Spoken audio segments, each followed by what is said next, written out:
Good evening, race fans, and welcome to a iRacing special event, the longest race in all of NASCAR competition, the Coke 600, here at the virtual Charlotte Motor Speedway in beautiful Charlotte, North Carolina. Good evening, everyone. I am your host, Taylor Burris. Alongside me is none other than Terry Radford, and our producer tonight is Tyler Maxson. Terry, we have a very exciting race happening here tonight with the iRacing special event going on all week. Tonight, though, is the biggest night, Friday night, here celebrating the Coca-Cola 600. Yeah, absolutely. You think about Memorial Day weekend, you think about the pageantry that comes with it. You know, you go from F1 to NASCAR. Well, here we are. We're going to do iRacing's version of this special event. And I wasn't even expected to be on this broadcast until about 15 minutes ago. So I threw on my brand new RaceSpot t-shirt and said, hey, let's come on out here and call a race. I've seen enough of you. You look a little different than what you did last night, but I've seen enough of you.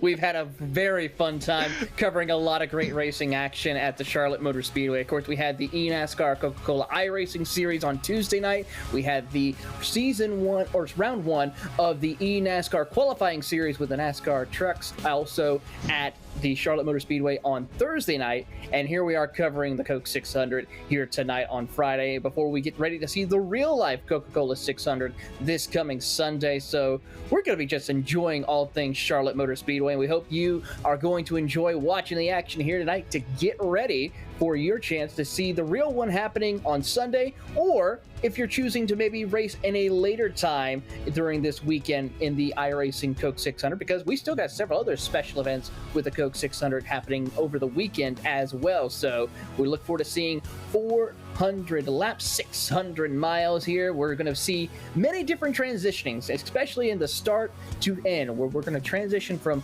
late evening to complete darkness when the checkered flag falls here tonight. No, you're absolutely right. I'm sitting here looking at the lap times that they're starting to put down, as obviously they're in the qualifying session here, and some very respectable times for what this track conditions is right now under the daylight conditions. No shade whatsoever. And you look at Cabe McClenny up top with a 29.88. I mean, that's pretty fast. The fact that he's about 0.6 faster than William Morris, the third, down there in second, that's showing you some speed. It certainly is showing a lot of speed indeed here tonight, as we're going to take a quick preview of this beautiful track before we give you your starting lineup for tonight's action here at the Charlotte Motor Speedway. This track has been home to the Coca-Cola 600 for quite many of years, originally called the World 600 before switching over to the Coke 600, as we all know, for the past years. But we've seen a lot of great champions come out to win this race, both in the real and virtual world in NASCAR competition, as we see the drivers finishing up qualifying here. And for now, we will give you your starting lineup momentarily, and who will survive this endurance race of a NASCAR event here at Charlotte as we're finishing up qualifying tonight, Terry. The question shouldn't be what driver's going to do it tonight. Is, well, are we going to survive tonight? I've had a long week in Charlotte. We've done all sorts of stuff. I started Monday. We're on Friday, and I got 2 more nights to go. But, hey, we're starting to grid up here. We're getting ready to go. That was a quick lap, too, for the 15 machine. It certainly was. And with that, here is your starting lineup for tonight's racing action here at the Charlotte Motor Speedway. On the pole, of course, will be Cabe McClenny, setting a time of a 29.884. He'll be ahead of William Morris III in second place. In row number 2, we're going to find Alan Pajar and Brooks Dirting in third and fourth position, with Jonathan O'Shamley and Dan Shaman rounding out your top 6. Let's move on to the next row we see there, Terry. What do we have? Going down here to 7th, you've got Jake Hickson, Will Cannon down there in 8th, Brad Newman, John Hathaway, Austin Edstrom, and Chris Wilthite is going to round out your top 12.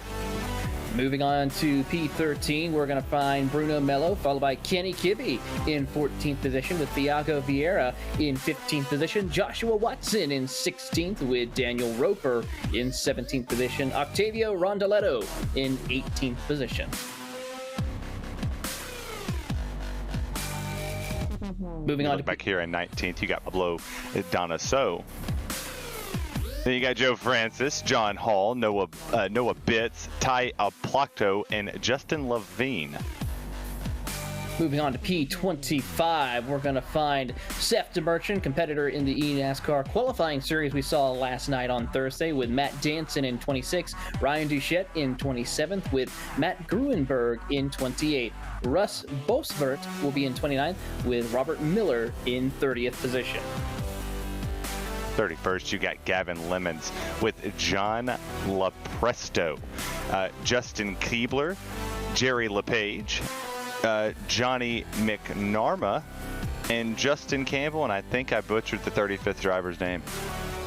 Well, that is 36 cars here battling it out for the next 400 laps, 600 miles. The engines have fired as the field will pace behind Barry, the pace car driver, to get ready to turn them loose. One lap around under the pace car before we turn them loose behind the iRacing pace car as the engines roar to life here at Charlotte Motor Speedway. We're happy to have you with us here on tonight's coverage on RaceSpotTV.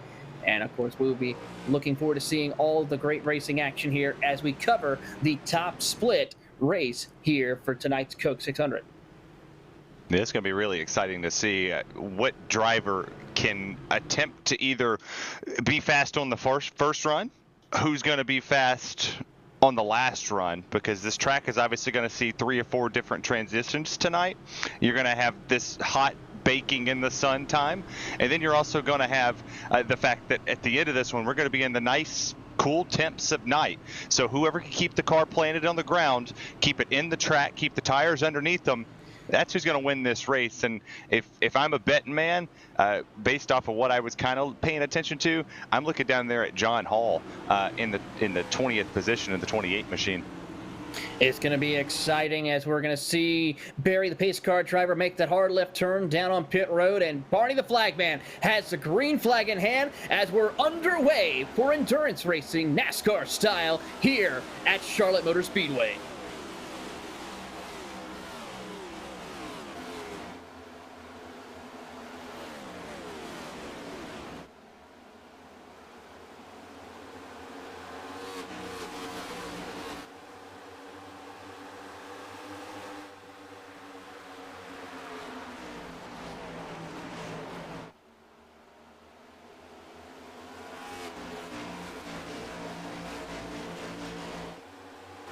Gotta love the sound of the thundering engines here at Charlotte Motor Speedway with the NASCAR Cup cars, as you see here, battling it out right now. Cade McClenny, currently your race leader, has already checked out to almost a half a second lead over William Morris III. Brooks Durning and Alan Pajara round out your top 4 as they start to get themselves single file, trying to get into a rhythm.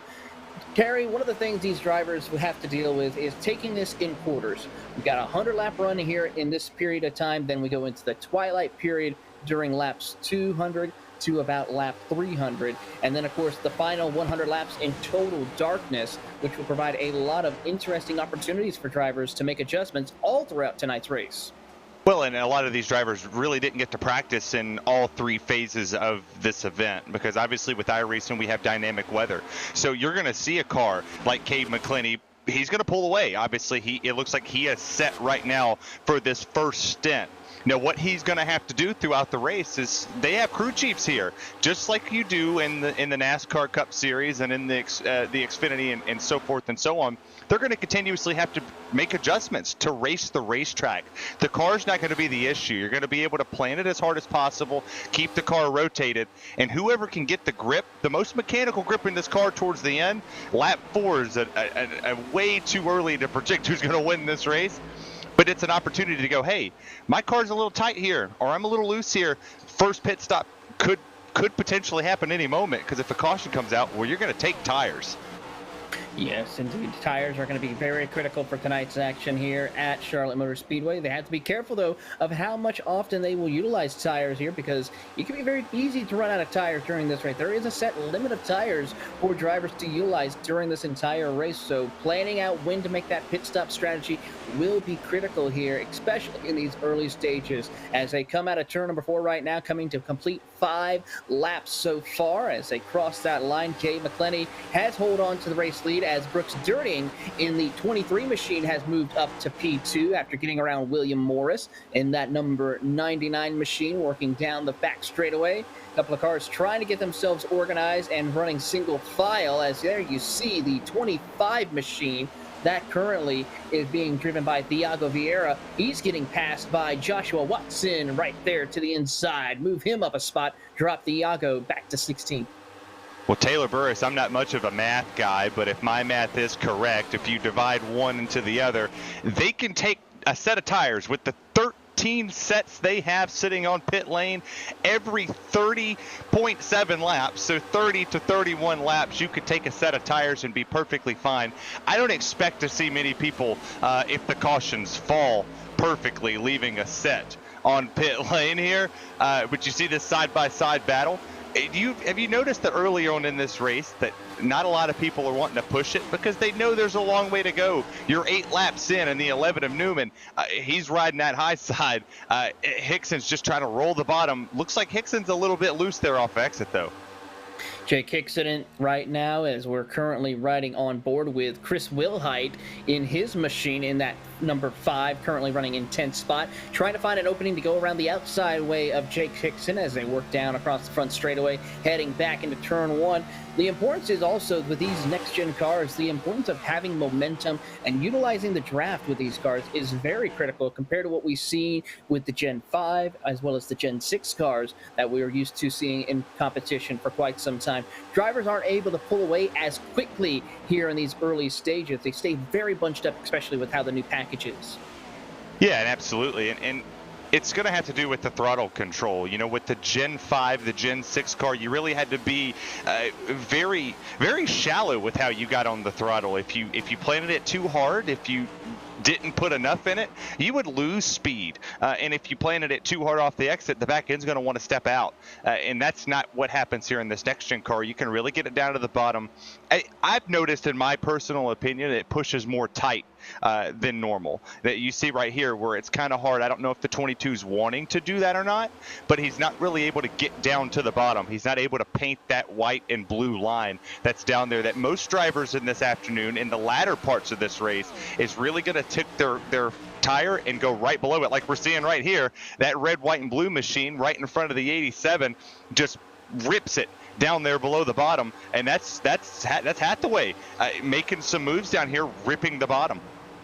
John Hathaway along with Austin Edstrom right there battling for position to see if they can try to get closer to breaking into the top 10. Here comes Edstrom showing up nose to the inside, but we see Hathaway throw the block as they come across the front straightaway heading back into turn 1. Some great early racing action right here as we see Edstrom show his nose, and then right behind we see the 6 of Rondeletto up on the top side trying to get some momentum going his way, but can't quite seem to make it work as he battles with Noah Bitts along with Justin Levine as well in the 33 machine.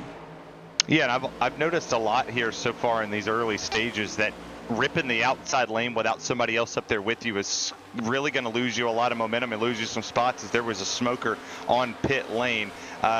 Not a good way to start your afternoon here in the Coke 600. This is a marquee event, no matter how you spin it. There's people been celebrating all week long, TB, whether they won in the NIS Fix or they won in the NIS Open.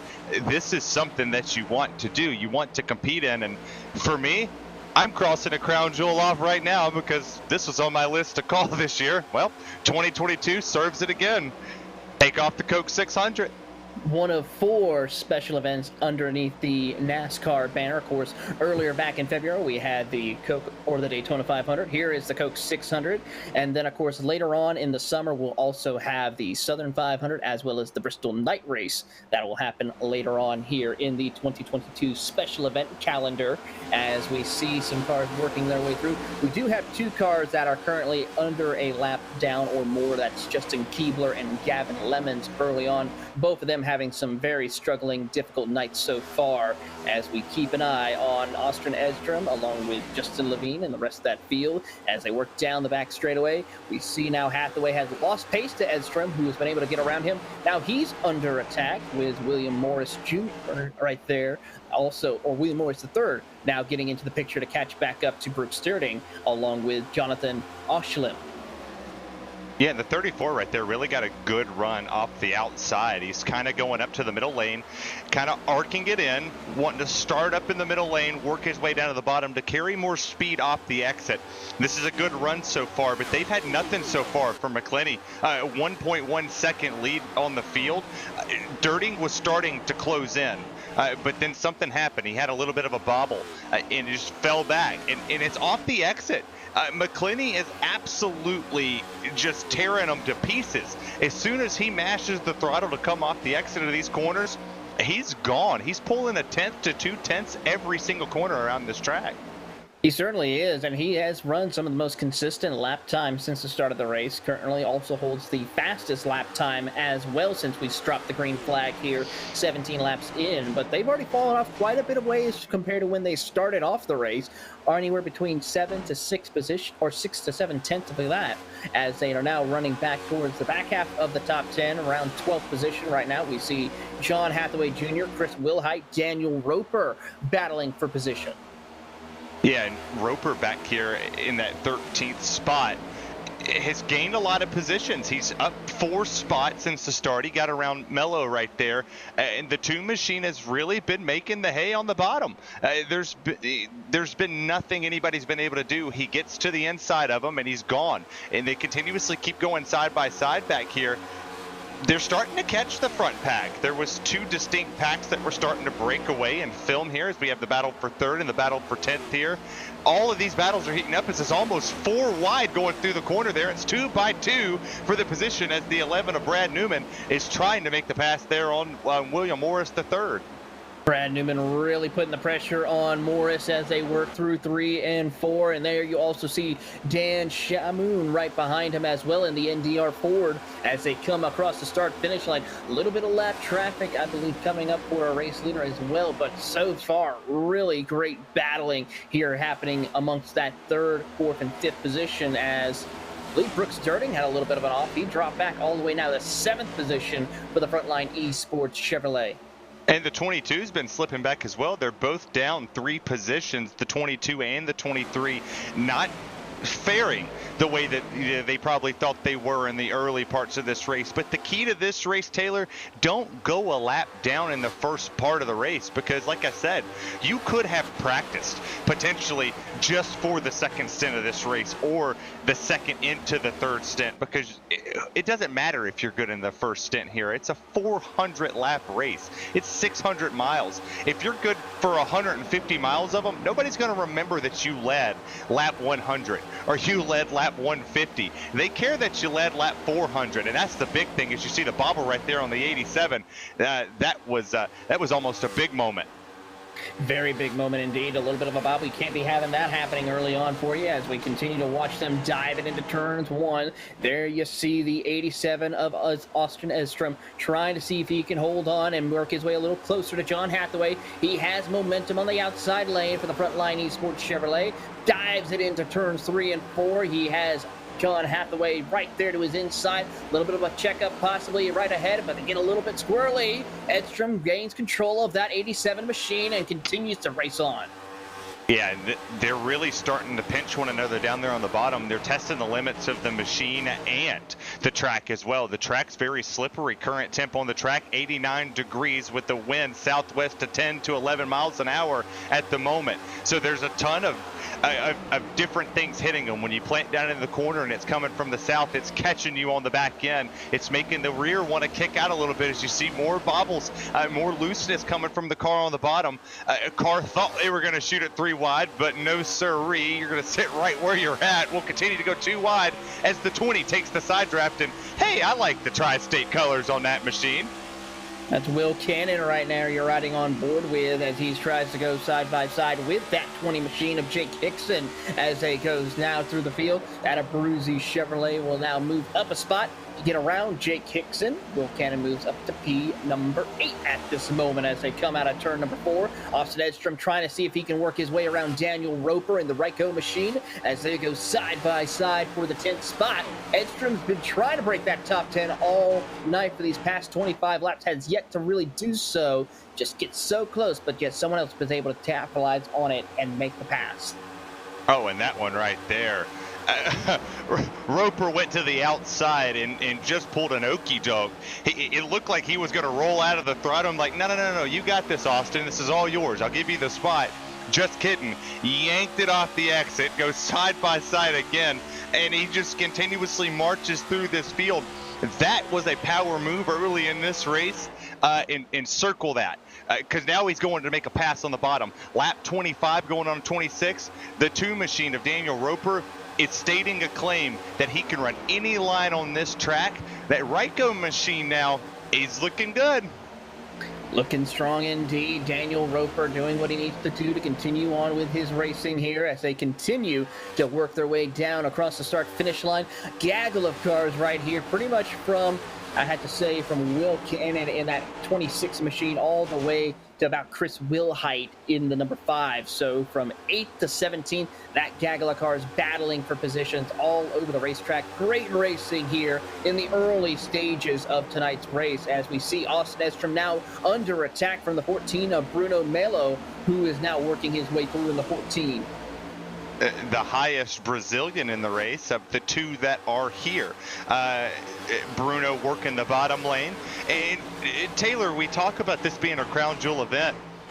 We have all different parts of the nation all the way around here. The world stage is right here at Charlotte Motor Speedway. The Queen City has brought to life tons. We have some Canadians in here. Australians are racing. Brazilians are here. Not 100% sure about the other flag. Geography wasn't my favorite subject in high school. But you see the Ryko machine of the 2 looking to the outside, getting a little cut off right there, going into the center of the corner. We have multiple different locations represented here in tonight's racing action. Drivers from all across the world, from Australia, of course, the Central America, Brazil, as you pointed out, and multiple different states here across the United States battling it out here tonight, racing here for the hallowed Coca-Cola 600 here at the hallowed grounds of Charlotte Motor Speedway, a track that has been well etched in motorsports history as we watch on the battle here for position between the 2 machine of Daniel Roper trying to get around the 20 machine of Jake Hickson for that 8th spot as they come out of turn number 2. And another note back here of the driver that just went from the very high lane, picked up a ton of momentum, and now is going to the bottom of Mr. Hickson. That was a huge move because he carried a ton of momentum, but the Abruzzi machine is going to get to the outside of him, and they're going to continuously drag race here. Roper up 9 positions, had a terrible qualifying run, but is showing that the race pace is there as he continuously looks underneath for more positions as this battle continues on right here in the mid-pack. It certainly is, as Terry, we have crossed over that point where we could be seeing drivers coming down pit road to take tires for pit stops for tires here as they come out of turn number 4, completing 30 laps here for the action. And we'll see if anyone will consider doing that. Of course, field run here, looking a little around over 50 laps or so. So we could see drivers break it up in half stages during these 100-lap segments of tonight's race. Well, if anything is correct here, the 5 machine says he's coming down. Big wiggle. Ooh, big wiggle off the exit of the corner. And that's welcome to Charlotte. Any line you run, you hit the little seam right there in the center of the corners. Right there, you can see them as they go through with the amazing camera work of Race Spot here. Any part of this racetrack you touch with the right rear tire or the left front tire, the back end wants to kick, or you're going to start pushing tight. You have to make sure you're within the seams, or 2 above the seam and 2 below the seam. You don't want to ride right on them unless you're really tight and you think, okay, I got it. But if that's correct here, that the 5 machine of Chris Wilhite showing that he's going to come down pit lane here soon. Sounds like it indeed, as we're riding on board. I believe this is going to be around that 18 spot. Might be Jonathan Hathaway Jr. I was right on that one in the number 9, that driving in that beautiful red, white, and blue machine as he tries to go to the outside of Jake Hickson in the 20 machine down the back straightaway. A lot of momentum can be gained on that outside lane here, and he's really showing that here tonight. And now dives into the bottom to get around to the inside of Alan Pajara in the number 22 machine. He'll complete the pass off turn number 4, move him up to P8, picking up 2-for-1 special.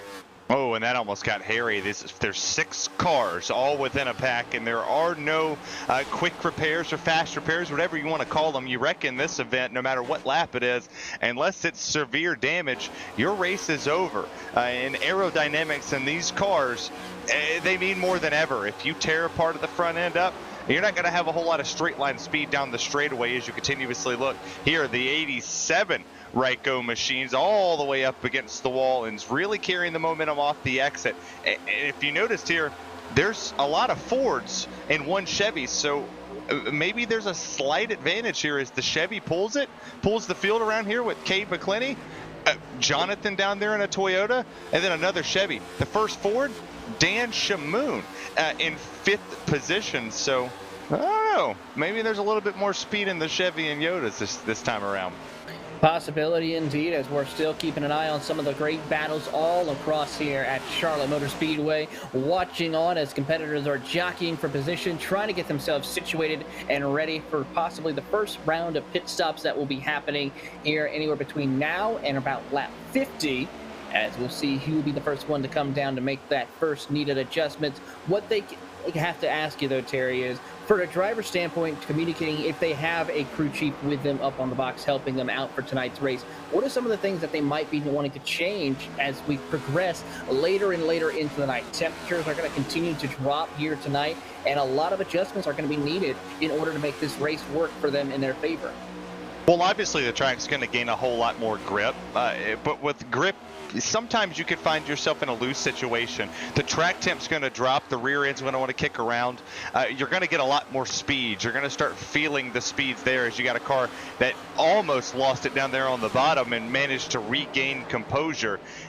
But they're going to be making a lot of wedge adjustments. You're going to have a couple tire pressure adjustments throughout this race. Obviously, everybody started them very low. I could almost promise that the setups that we've seen around here so far, they start them at the bare minimum, underneath what Goodyear recommends any team to run. It's virtually what the NASCAR guys are doing, where it's run them as flat as possible and let the pressures build up, which is why we haven't seen much of a fall off. Now it has finally evened itself out to a second fall off as you're looking here with the 22 clean up against the wall. Everybody's searching for something here at the Charlotte Motor Speedway. Searching for that much needed grip here as they continue to race around the circuit. Currently 40 laps have been completed here at the Charlotte Motor Speedway as we are closing in on the halfway point of the first segment that these drivers are looking to overcome here tonight. As we watch this gaggle of cars currently led by the 20 machine of Jake Hickson, but he is under immense pressure from several different drivers. Drivers, of course, such as Alan Pajara, Robert Miller, Bruno Mello, Ryan Duchette, and also Justin Levine, Chris Wilhite, and Austin Edstrom, who are still trying to jockey for position right here. That's a nice paint scheme right there for that 14. Hey, there it goes. Caution is out. A round goes out. Pajara, the 15 machine as well, makes contact to the inside wall. That is a tough break here as caution is out for the first time 41 laps into tonight's race. That's tough break. That's tough break early in the race. They look at the replay here. Just car gets loose in front, nowhere to go. And the 15 and the 22, they just sitting around. And I thought the 22 was going to save it, lock it down, but that's minimal damage. These next-gen cars with the composite body, they still might be in the race. Little bit of tape adjustment. Take some tape off nose. Don't let her blow up. And that last run, man, you get a caution with 5 to go. Tape her up. Let's go. Looking over the damage of the 15 machine as we see the field now head down pit road for their first round of pit stops as everybody's going to come down, being led by Cade McClenny, who has led every lap so far since the drop of the green flag. As he will lead the field down, he'll have Jonathan Oshlem, Brad Newman, Dan Shamoon, and William Morris III right there rounding out your top 5 as they head on into their pit box. Got to be careful where you don't overshoot your pit box because that will cost you valuable time. Yeah, and with this being the first caution, obviously there's not a whole lot of cars that are one lap down. Everybody's pitting together. You're all going to be here.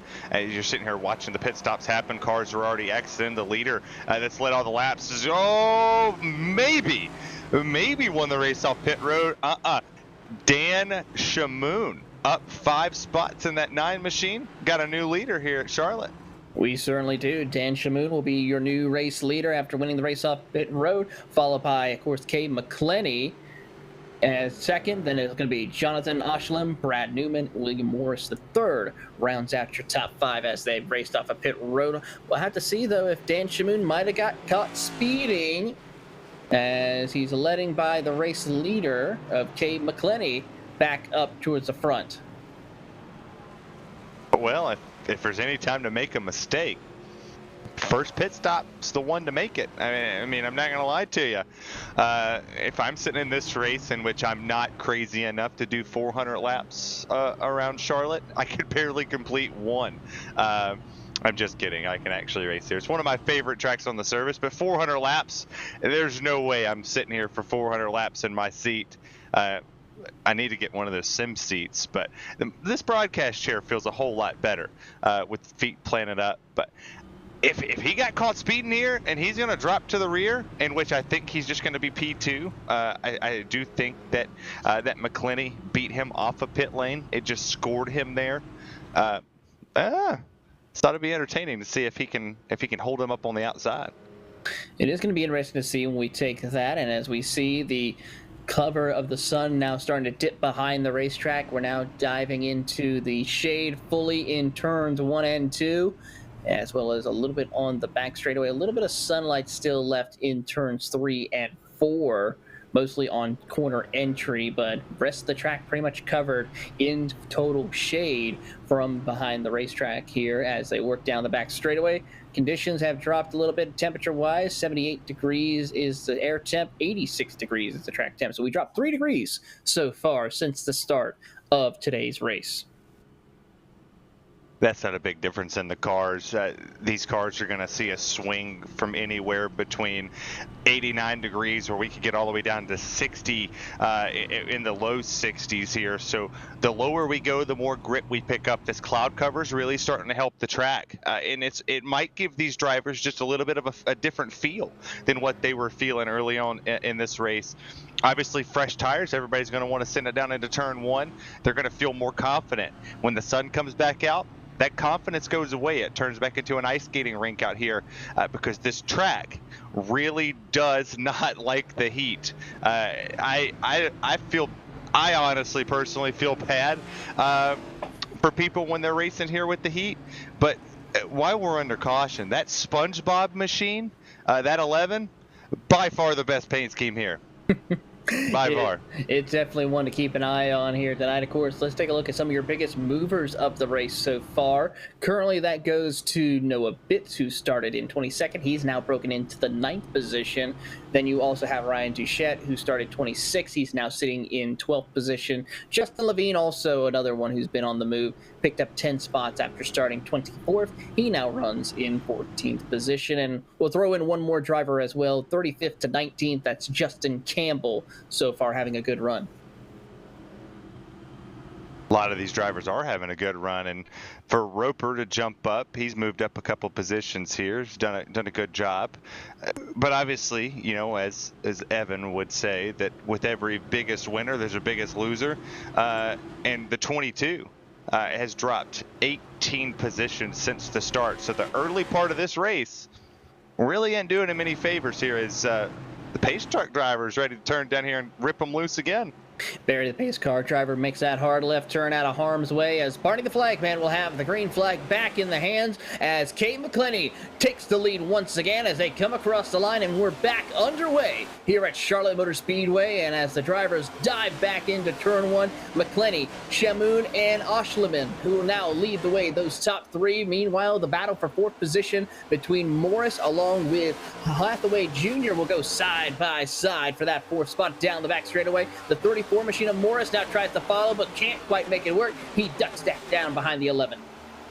Yeah, that Kellogg's machine right there of the 34 is doing is playing a little bit of offense here, trying to push the back bumper of the 11 as hard as possible, just to continuously say, "Hey, I'm here," or maybe he just wants to see Squidward. I don't know. I would want to just drive up there and just tap him and ask him if mayonnaise is an instrument or not. Well, we're going to have to find out here as he dives it down to the bottom of the racetrack, trying to keep up with the pace of the 11. Almost gets to the back bumper of that 11 Camaro as it goes now down to the inside. Here comes Roper now to the inside of the 34 machine of Morris. Side-by-side battle for position. Move Roper up to P6. That opens the door for Brooks Sterling to now go to the inside. I think that, too, is going to spell trouble for Cade McClenny towards the end of this race. I don't know what they've set underneath that machine, but he's flying. Granted, he's in traffic, so his best lap time's not going to match what our leader has done in clean air. But the two can work dirty air, so you don't have to worry about him getting behind the leader and having to chase. You know, that's the thing. He can do that. As you look here, with this battle going on, the 34s to the outside, you have the 7 and the 20 all racing around one another once again. They've been a magnet to one another so far in the first 50 laps of this race. I'm torn, Taylor, though, for best paint scheme between the 20 with the tri-state colors and SpongeBob.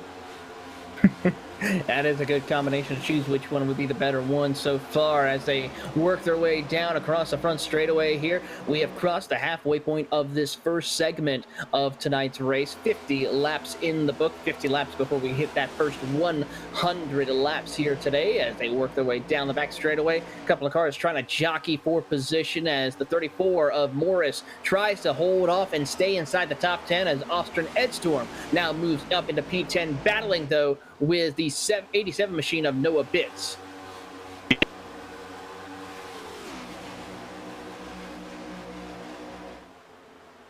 Yeah, covered back in sun, parts of it covered in shade. You have shade where the grandstands are. The sun's starting to just lightly go here, but not a whole lot there.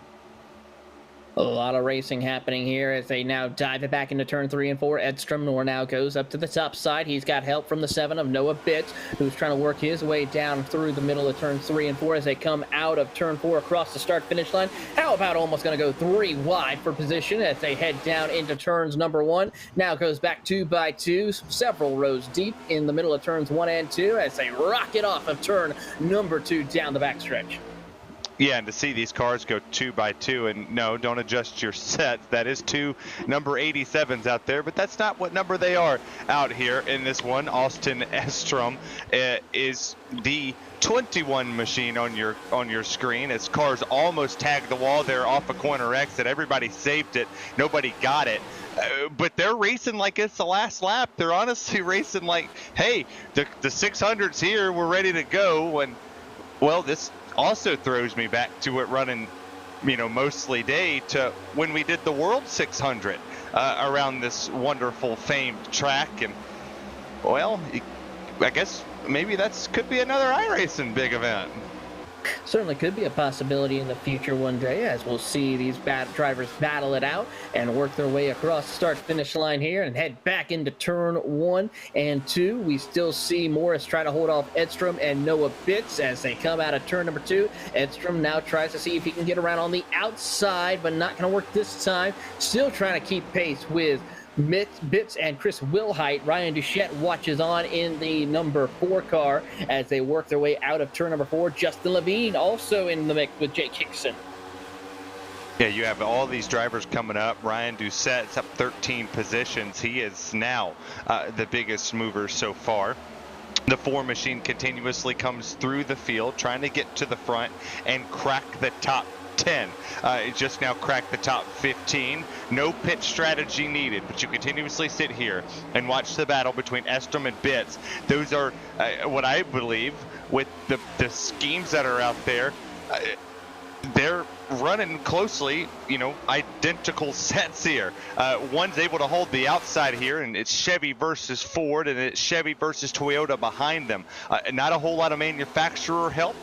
Granted, that doesn't mean much in this type of racing, but this is kind of like a pack race right here. Everybody's right on top of one another every single corner.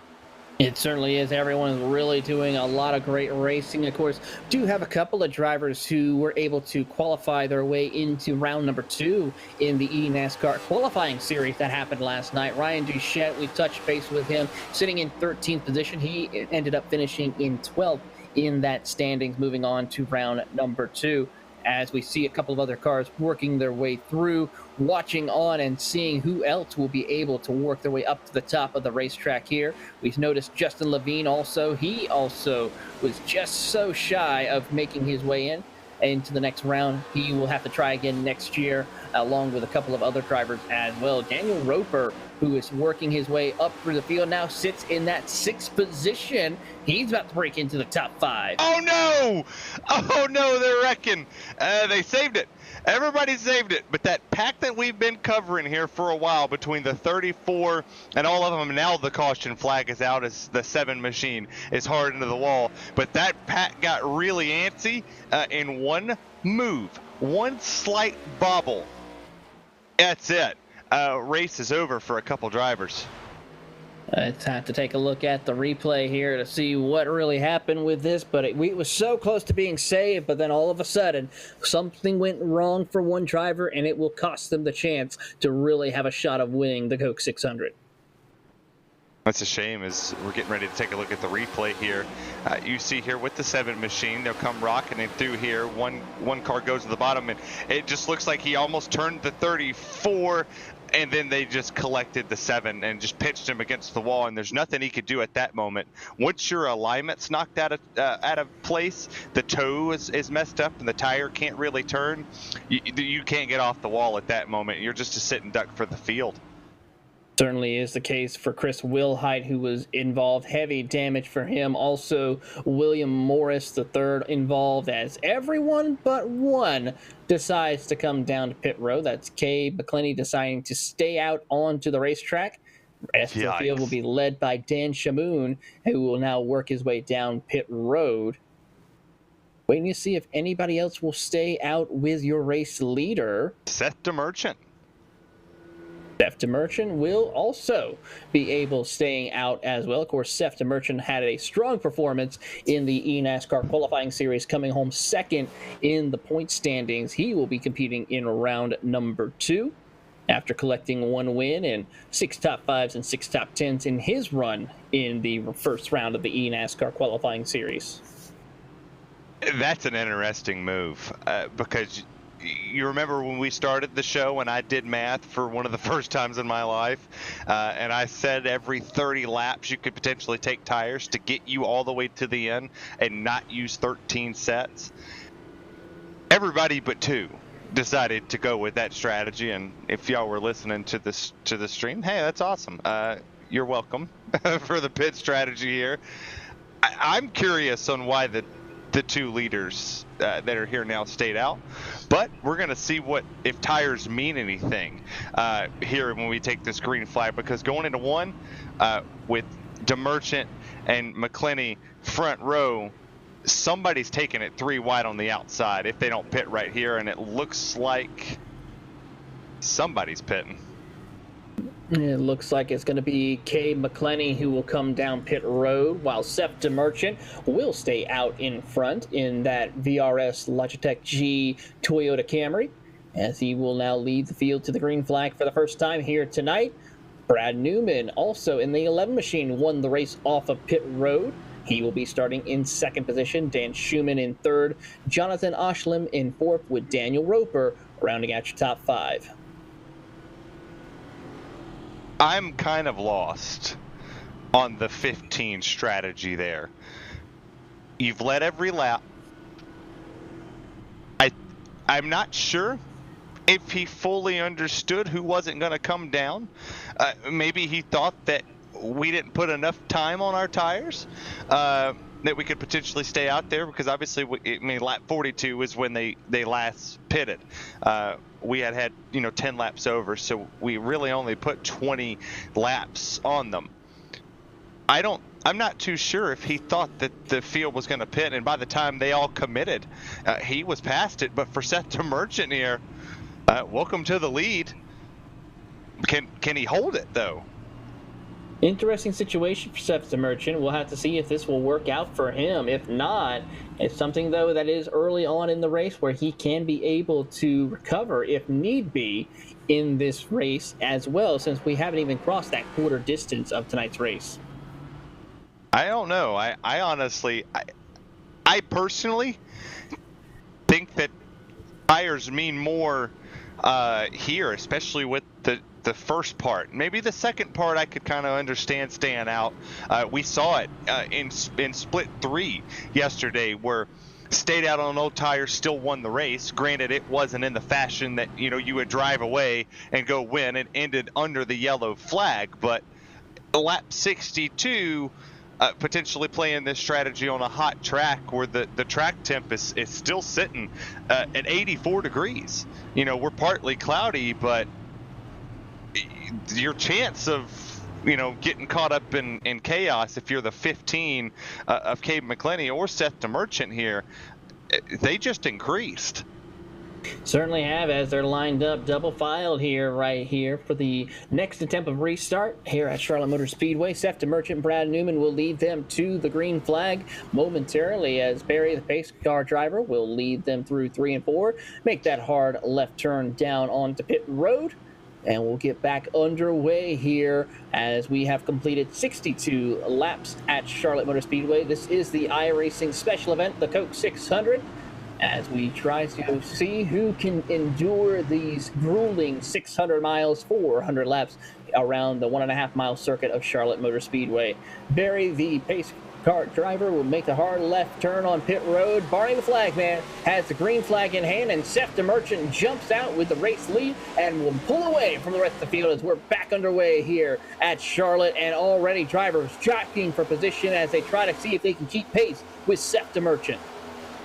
I don't think keeping pace is going to be the problem, but he took off there the initial part. I mean, I guess this is an opportunity to see, does clean air mean the most, or does tires mean the most? DeMerchant obviously is starting to lose a little bit of time. He's gaining it in the center of the corner where most of these drivers are having to burp, and he's quarter throttling to full throttling through the corner. They're staying steady about 0.4 to half a second away from him, so maybe prove me wrong, and Seth DeMerchant's going to pull away with the field, and I'll message him after and go, hey man, I'm sorry, I was wrong, if he holds us off. Well, last time by, he was just about 0.2 faster than Brad Newman in second place, so fresh tires really starting to be a little bit of a struggle for him as we see him come across the line. Let's take a look at the lap times as they work their way across this time. A 30.05 compared to a 30.08, so pretty much running identical lap times almost between these three drivers inside the top 3 of Merchant, Newman, and Shamoon, who are working their way through. 2 of them on fresh tires, DeMerchant on about 20-lap-old tires at this point. And I go back there and look at Cade McClenny, who's sitting back in the 21st position. Is going to have a hard road ahead to get back up to the front, but caution's out. There was a car in the wall back there in the center of 3 and 4. That is the 18 machine of Justin Campbell in the Drive for Diversity Chevrolet. He had a big off there, as he will have to work himself going to go. As we're under caution for the 3rd time here tonight, let's take a look, see what happened. Just going to go down the back straightaway here, and car gets loose below, and that's a tough hit for the 18, but everybody missed him. Poof, I got a little hairy.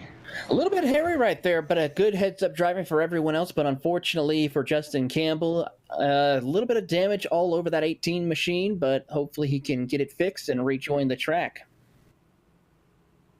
This just played in the favor of Seth DeMerchant.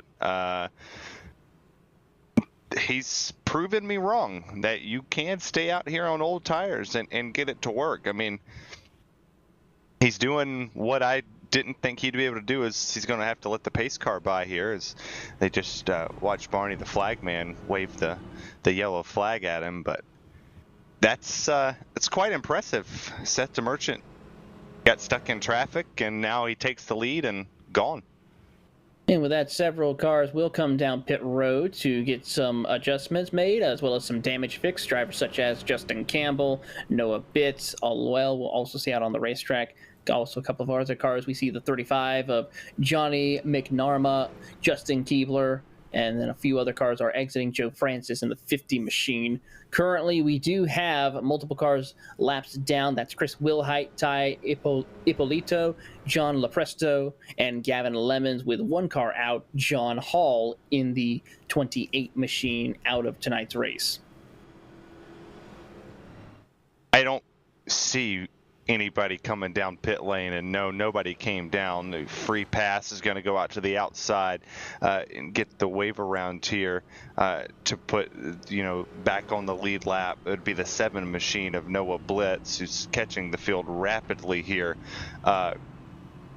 This is going to be interesting. Obviously, we're 33 laps away from the first 100 lap mark hitting the board, which is a big step. The track has already begun to change. You've already started to see, more of the dusk time start to fall down. The sun's glaring in their eyes in 3 and 4, in which that should be the trouble spot here, as drivers are going to have to hit their marks, and they're going to have to rely on their spotters to know that when they get down in the corner that they are painting the line or they're not.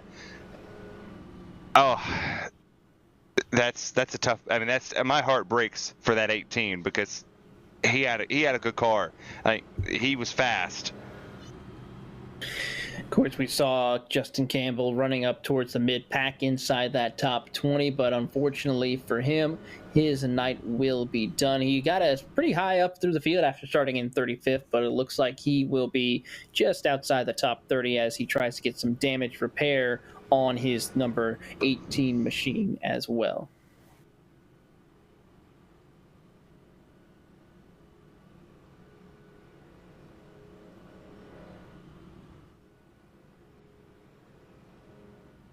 Of course, this is our third caution here tonight at the Charlotte Motor Speedway. And of course, there is still other attempts. If you want to have a shot of racing in the iRacing Coke 600 special event, you have a chance to race also on Saturday and Sunday, as the NASCAR iRacing Series has 2 different splits, where you have one on Saturday for the open category, you have one Sunday morning for the open category, and then at 9 p.m. or also Sunday evening if you're on the East Coast here, as you can have a shot to compete on the iRacing service to see if you can maybe claim victory here at the Charlotte Motor Speedway for the Coke 600.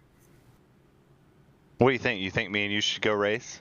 We should finish this 400 and then continue our momentum of the Charlotte Motor Speedway, and me and you go out there and race against these wonderful viewers that are watching? Oh, we might have a shot of doing that. It depends on my schedule, of course. I'll be dog tired by the end of this weekend is over with. I mean, tomato. We go out there, we race. We've talked about it all week. I mean, I've literally covered Charlotte every day but Wednesday. So I feel like I've learned something. I should have learned something to be faster at Charlotte. No, why not? Why don't we go try to see if we can have some fun maybe on a Sunday morning? Well, hey, now the Sunday morning thing, I don't know. The time was a little early for me. The Saturday night one seemed a little bit better. We'll see what we can do here. And as we get ready to go back green flag racing here, Barry, the pace car driver, leads this field of drivers back through the middle of turns 3 and 4. Seth DeMerchant, Brad Newman will lead them to the green flag once again, as we are approaching 70 laps completed, 30 away from the first 100 lap segment completed here at Charlotte. Barry, the pace car driver, makes the hard left turn. Barty, the flag man, he's got that green flag in hand. We're back racing here at Charlotte, and DeMerchant gets another great jump on the field. Newman, though, gets right back on his back bumper as they work their way across the start-finish line, diving it into turns 1 and 2. Little bit of a bobble. Around goes one car. Big save right there as they try to continue on. Gentlemen, we have at least not even 100 laps complete. Oh man, that just made my heart jump out of my shirt. Oh my gosh, how did he save that? That was flat out incredible. That easily should have wrecked all the field but the 3 that were in the front. and he saved it. That's a wheel man. Mark number 7, or mark number 2, lap 70, save of the race. I hear some of the drivers over the intercom and the radio wondering what in the world's going on. We haven't even hit that first 100 mark yet, and they're already trying to get themselves situated as we see Daniel Roper and Matt Danson battling for position as they come out of turn number 4. Of course, Roper and Danson inside the top 10 in 7th and 8th, and you have Oshlim and Justin Levine has broken into the top 10 for the first time tonight as they work their way through the middle of turns 1 and 2. As Levine in the 33 machine tries to get to the inside of Oshlim and tries to get that position. Not going to work this time as they'll still stay side by side for that position. But we have to go up to the front of the field because here comes Newman as he will complete the pass off of turn number 4. New race leader Brad Newman leads at Charlotte. And I guess, I don't know if breaking the fourth wall is a thing, but Tim Moore out there in the chat, Taylor, came in and basically said that 2 to 3 laps, the cold tires start to pick up speed. Brad Newman, Dan Shamoon just ran virtual identical laps here with 30 flats, and you see the fall off start to happen here. 30.2 for Seth DeMerchant. And back to Matt Danton back here in that 3 machine in the 7th place position, was very fast in RSR, a thing that RaceSpot covers on Monday nights. Very fast at Charlotte there in the next gen car. Obviously that is a fixed set, but got a lot of seat time. They are in their 300 miler, so we ran half the distance, but we ran the dusk to the late evening. We got to the dark time, so I expect to see Matt Danson work his way through the field and stay consistently in that top 5 until the latter parts of this race. Certainly going to be something to keep an eye on here as they continue to battle for position. Danson and Roper. Roper on the top side, Danson on the inside lane as they still stay side by side, 2 by 2, 3 rows deep. As you see Edstrom along with Jake Hickson battling for position. You have Justin Levine also in the mix as they will work their way through the middle of turn 3 and 4, trying to see if they can get the momentum they need to catch up to the 2 cars ahead of them. That, of course, being Brooks Dirting and Jonathan Oshlim for 7th and 8th, trying to catch pace with, of course, Danson and Hathaway, as Hathaway now holds on to that 5th spot. Oh, and that was almost a big one right there. You saw the Dirting, he got down, tried to get below, tried to go squeeze his way in between the 2 machines, and Roper wasn't going to have it, pulls up to the back bumper, made the 23 get out of the way. And now the 23 starting to fall back even more because Miller's is going to get around him here rather quickly as they're starting to cut the inside, go on some of that paint that's down there for the Roval. Interesting line so far because you're seeing drivers go to the outside, to the middle. There's some that are starting to put the tire down there below the apron and just kind of straddle that line a little bit more. So it's starting to show me that some of these drivers are a little on the tight side. They're trying to loosen that machine up. The 20's been the one that's done it the whole race so far, and Hickson coming back through the field, lost some spots, and he's trailing Robert Miller, who's up 20 positions in 9th. He certainly is having a strong run up those 20 positions inside the top 10 as he's trying to keep pace and work his way up through the field. Hickson now in 10th position, trying to hold off Brooks Dirting for that position as they work their way back into turns 3 and 4. Danson having a strong run as well as they work their way. How about Robert Miller? He got involved in a first caution incident here. He's now back inside the top 10. Yeah, absolutely. And that shows you something. The composite bodies here on these next-gen cars really allow you to be a little bit more aggressive as you look right here at the battle going on between, that would be Jonathan and I believe that's Matt Danson on the outside, and it is. So Danson running the outside, the 10 down to the bottom, cautions on the speedway. We'll take a look and see what happened here. And big trouble for 3 competitors, including one who is having strong runs, Octavio Rondoletto. You have also the 19 of Pablo Danso. Also, one other driver I saw, the 14 of Bruno Melo, as Melo gets turned by Edstrom, collecting Rondoletto, as well as Danso as well. Tough break for those 3 competitors. That is a tough break right there, and it's early. not even a quarter of the way through this Coke 600, and we've already seen 4 yellow flags come out so far. So we're going to have to, these drivers are going to have to come over to the radio and say, hey, let's just be patient here. We don't necessarily have to ride single file, but let's avoid some of these moves. Like let's not make the aggressive move here. You could work your way back to the front, but hey, Seth the Merchant up 32 spots. Caution he needed, and now Hathaway, Newman, Roper, they're going to stay on the racetrack, and I don't think they necessarily learned what Seth the Merchant learned there is you're not going to stay up front on old tires. And, well, there's a lot more staying out on old tires because this time it's top 7, 8. Well, also, if you think about it, though, Terry, we saw with Seth DeMerchant, he stayed still with inside that top 5 during that run, even with the old tires. So maybe for someone like Newman, Hathaway, and Roper, as well as Watson, Kenny Kibbage, Cade McClenny, and Ryan Doucette, as we see William Morris win that race off of pit road, we see that those drivers are able to still stay competitive for a period of time. That's something that these drivers, such as from Newman to Doucette, are counting on when we go back green flag racing. Well, I'm sure that they are, but you look right here at Ryan Doucette, who was the first car off of pit lane there in the 7th place position. Granted, he has a taller mountain to climb, obviously, to get around. Cade McClenny, who's been very fast. Joshua Watson has made great moves in here, has had the speed that some of the leaders have had, but just been stuck in traffic. Roper has been dangerous. I've said his name multiple times tonight as a driver. If you give him track position, that's going to be the guy that's going to be hard to pass. But Brad Newman took the lead, and I would say best paint scheme on the racing track right now. Well, he's got the lead. He certainly does, as Brad Newman will lead them to the green flag as we are under caution once again here tonight for the iRacing special event featuring the Coke 600. Of course, this is part of one of the many special events that has happened all throughout the year so far. We, of course, kicked off the season with the Roar Before the 24, utilizing GT4 cars, touring cars, as well as the Global MX-5 Cup car. And then, of course, we've raced through many different disciplines of racing. Not too long ago, we just completed the iRacing Indy 500 as well here on the iRacing service with 2 different styles, a fixed and an open series racing.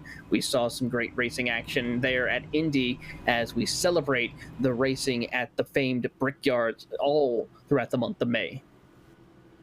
And I guess we'll give a little spoiler out here. If Arjuna was correct, I get to call my first Indy 500 next season here on the iRacing platform. So there's a crown jewel that could be crossed off as well. I got Daytona earlier this year with the GOAT, Evan Pasoko. And I get to call it with another GOAT, Taylor Burris. We get to continuously work together no matter where we turn the corner, no matter what channel we find ourselves on. Well, it's typically me and you in a room together. So good chemistry, get to have fun and just, have a little fun and do some Coke 600 action. 400 laps with my buddy. It's going to be a long and fun night as we're seeing. Of course, this race here is also part of another series that's on the iRacing service, the eNASCAR iRacing series, following the exact same schedule as what we see in the real-life NASCAR racing series. Following the schedule, of course, this is their 14th different race of the season, and it's actually a full-fledged championship that a lot of drivers currently try to go out and race. Currently, about 5,000 different drivers have raced in this series alone, and currently right now in this championship, it is held by Garrett Maines, who has a strong performance here as they work their way through and continuing to do battle. As we take a look at the full 2022 eNASCAR iRacing schedule, we did Daytona, of course, earlier this year. Here we are at Charlotte. The next 2 races that we'll be covering is, of course, Bristol Motor Speedway on week 29 for the 500 laps there, and, of course, the season finale on week 36 at Phoenix. Those are the full-length races for both the fixed and open series. So you have 2 different ways to race and multiple different nights to race across the NASCAR NASCAR iRacing Series. And of course, there's also some great other racing action you have following the NASCAR Series, as you can also utilize the NASCAR B Series, mimicking the NASCAR Xfinity Series, and the NASCAR C Series, which is mimicking the NASCAR Camping World Trucks. That's the one I like to race in. I'm faster down there. I got my first win at Kansas in those trucks. Those things are bad fast. It certainly is, and with that, we're going to see the pace car make that hard left turn. Barney the Flagman, the hardest working man in iRacing, has the green flag in hand, and we're back underway here at Charlotte, and Brad Newman takes the lead away. Daniel Roper moves up to P2 as John Hathaway also holds strong in P number 3. Joshua Watson holds 4 with Kenny Kibbe rounding out your top 5 as they work through the middle of turns 1 and 2. Here comes Roper as they come out of turn number 2.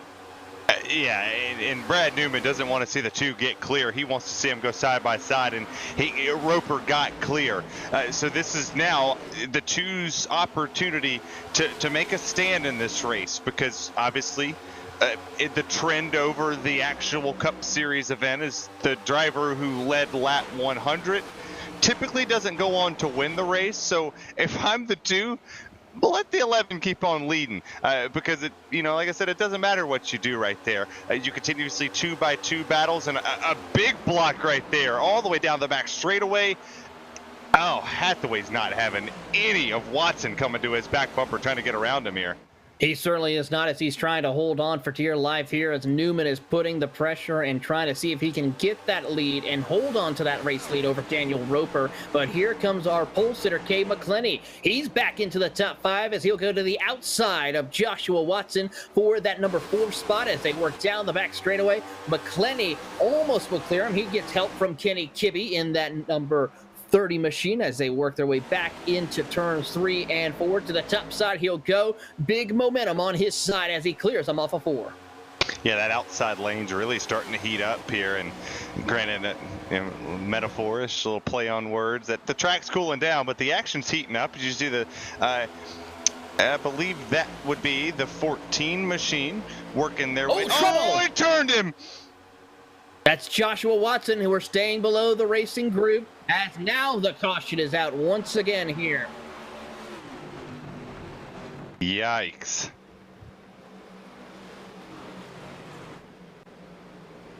Oh boy. Caution out once again here tonight. 88 laps completed out of the 400. And let's take a look and see what happens. Looks like Watson got a little bit loose and unfortunately got up to the nose of one of those competitors and got turned around.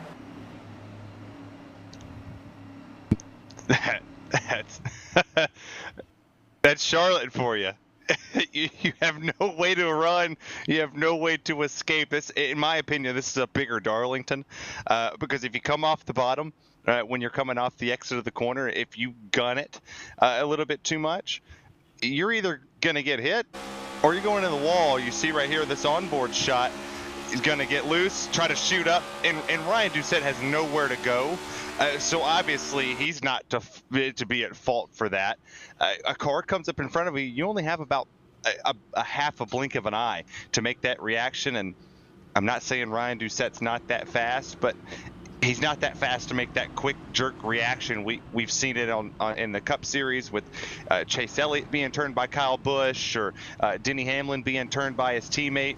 There's nothing you could do, and well, we get to have our producers show a beautiful mural of the Charlotte Motor Speedway here. Certainly is, and of course, over at the real world Charlotte Motor Speedway, it is just as packed. And as we celebrate the festivities of Memorial Day weekend with all racing action all across the world, we're happy to have you with us here on RaceSpotTV as we are covering the iRacing Coke 600, this very special event here on the iRacing service, especially for those in the NASCAR iRacing community, as they look to try to see if they can secure a victory in one of the crown jewel events here on the iRacing service. I'm very serious though, Taylor. We're under caution. Obviously, we get to, talk like we would on commercial. Let's do this. Let's participate in one of these races. I see we can do that probably one year. We'll probably have quite a bit of fun. I actually did have a chance to race a Coke 600 in a previous year and did somewhat okay. I at least finished the race, which is just as important. Well, I mean, I know we're normally behind the microphone, but I don't know. I think it'd be fun to get a group of broadcasters or commentators together and just say, hey, let's go race this. I'm down. Like whatever we can do. I want to do the 500, the Indy 500. Obviously, I want to call it, but I also want to race it. I think we should call one and then go race one the very next night. We'll have to wait till next year for that, because the Indy 500 has already been completed. A lot of great winners throughout that event, of course, throughout the week of the Indy 500, both the fixed and the open, of course. Both of the top splits of fixed and open were covered here on RaceSpot on the iRacing service, and it was just some great racing all throughout that week as we celebrate the Indy 500. As we're still under caution here, we're approaching 10 laps away before we hit that first quarter distance of tonight's racing action. So currently we have completed 90 of the scheduled 400. Of course, there is attempts of green-white checkers, at least 3 attempts. So we could see a little over 400 laps here tonight before it's all said and done. Make a long night longer, Taylor B. You're throwing the jinx on us, and for people who are unaccustomed with RaceSpot, if we do go into overtimes, it's hashtag blame Taylor. This will be his fault. We're going to go into an overtime. If it happens, we're blaming you. 100% blaming you. That's okay. I just joined the ranks of those such as Evan Pasoko, who started that trend. So, hey, I'll be in good company with that. I have not yet made that blame Terry thing, other than, obviously last night when the mic was muted, but that was just a me moment. It happens. Sometimes it happens. But pace lights the lights are off on the pace car. SpongeBob and Ryko, well, they're going to go at it. And, there's 2 images on the 11 and the 2 back there that kind of mimic one another. Yeah, it certainly does by the looks of it. And then, of course, we have the roasted gem machine of that number 9 machine of John Hathaway Jr. And then we have the 05 machine in his Chevrolet. And then, of course, the VRS 77 Chevrolet of Ryan Duchette rounding out your top 5. Kenny Kibbe, of course, a strong competitor on the iRacing platform on the short track side of things, picking up multiple wins across that area. And then, of course, you have your strongest competitors of Seth DeMerchant and Matt Danson, who are competitors in the eNASCAR qualifying series that just happened and completed its first round last night here at Charlotte. We know a little something about that Roasted Jim's coffee, don't we, Taylor? Certainly do know a lot about Roasted Jim Coffee. Great company. It's a nice paint scheme, too, for a coffee machine, the red, white, and blue out there. I think we have a new favorite. Well, with that, Barry, the pace car driver, will make the hard left turn on pit road as Barney the flag man will have the green flag in hand, and away we go. Brad Newman leads him to the green flag with Daniel Roper in hot pursuit as they come across the line, and with that, we are now just 9 left. Big wiggle right there for Newman. Oh my goodness, that got scary for Roper there. Is Hathaway? Roper in the wall. Oh, and he's taking him with him. And we're still staying green at this moment. Roper keeps it below the racing rim. Now brings out the caution. Oh, no.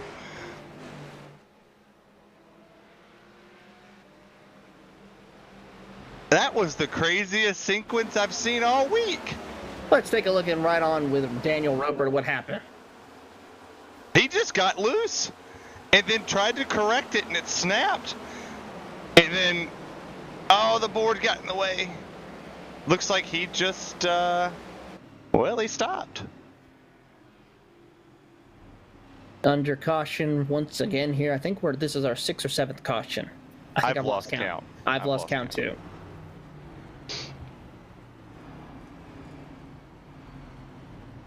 And take another look at this with Daniel Roper. Just broke loose off of 2. Collected multiple cars. The save! The save! Look at that save. That was a strong save right there, but still the caution will come out. And with that, who comes down pit road? And unfortunately for those of you who are fans of Daniel Roper, he has taken it behind the wall. His night is done. Oh my goodness. I mean, that was the guy that I thought was going to make it in the number 9 of Hathaway. Missed the pit stall, had to back up, so it's going to be a little longer there. But that was the guy. That was the fast one that I consistently watched the lap times. Roper was the initial stint, like that initial, I would say 100 laps, because we've gotten there. He was there. He was on pace. He really wasn't having a whole lot of fall off. Even in traffic, he was able to move around and do everything that nobody else was able to do. And with him being out, that just opened the door wide open to who's going to win this race. It certainly does open a lot of great opportunity, as we're going to ride on board with Dan Shannon and see how his point of view, as he will go for a slide. He locks it down and gathers it back up. What a save for Dan. Oh my goodness. Okay, I lied on the first part. That first save that happened, lap 93, save of the race. That is the save of the race. On here on lap 94, coming for 6 laps left in the first segment of tonight's race, as the field is under caution and behind Barry, the pace car driver, once again, who's looking to see if he can lead the most laps here tonight. Well, if my calculations is correct, he's third on the all-time leaderboard here. So Barry's doing it. Of course, Barry is the all-time lap leader on the iRacing service, period, given the fact of how much he leads the field under caution here on multiple different races across the iRacing service. Don't he have his own Twitter? No, that's just I know Barney does. Barry needs his own Twitter. Barry needs his own Twitter. He needs his own Twitter. We'll work on this one. Oh, he does have his own Twitter.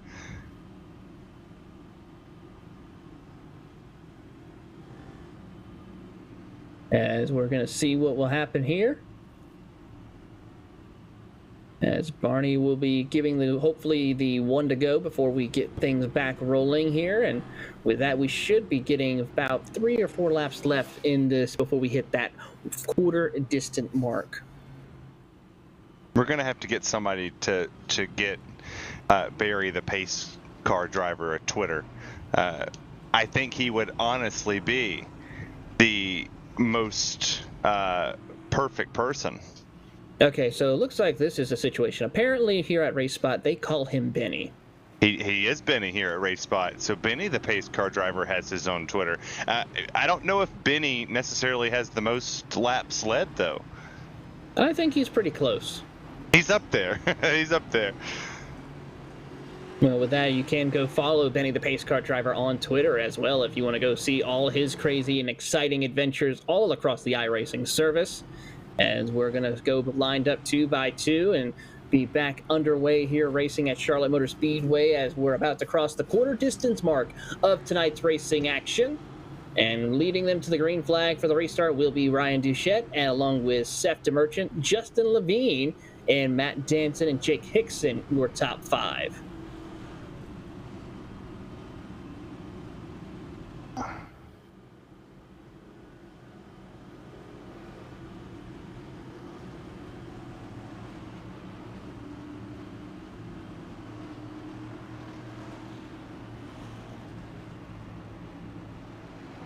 Field working their way through the middle of turns 3 and 4. As we apologize, we here on RaceSpot call him Benny. The pace car driver will make that hard left turn down onto pit road, and we will get back racing underway as Barney the Flagman will have that green flag in hand, and we'll be back underway here at Charlotte once again.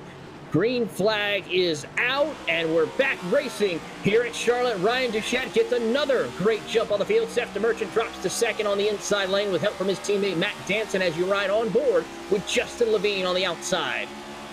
Yeah, and Justin Levine. Oh, that almost was a big bubble down there for Matt Danson as he kind of washed up just a tad bit and made Justin check up and check out of it.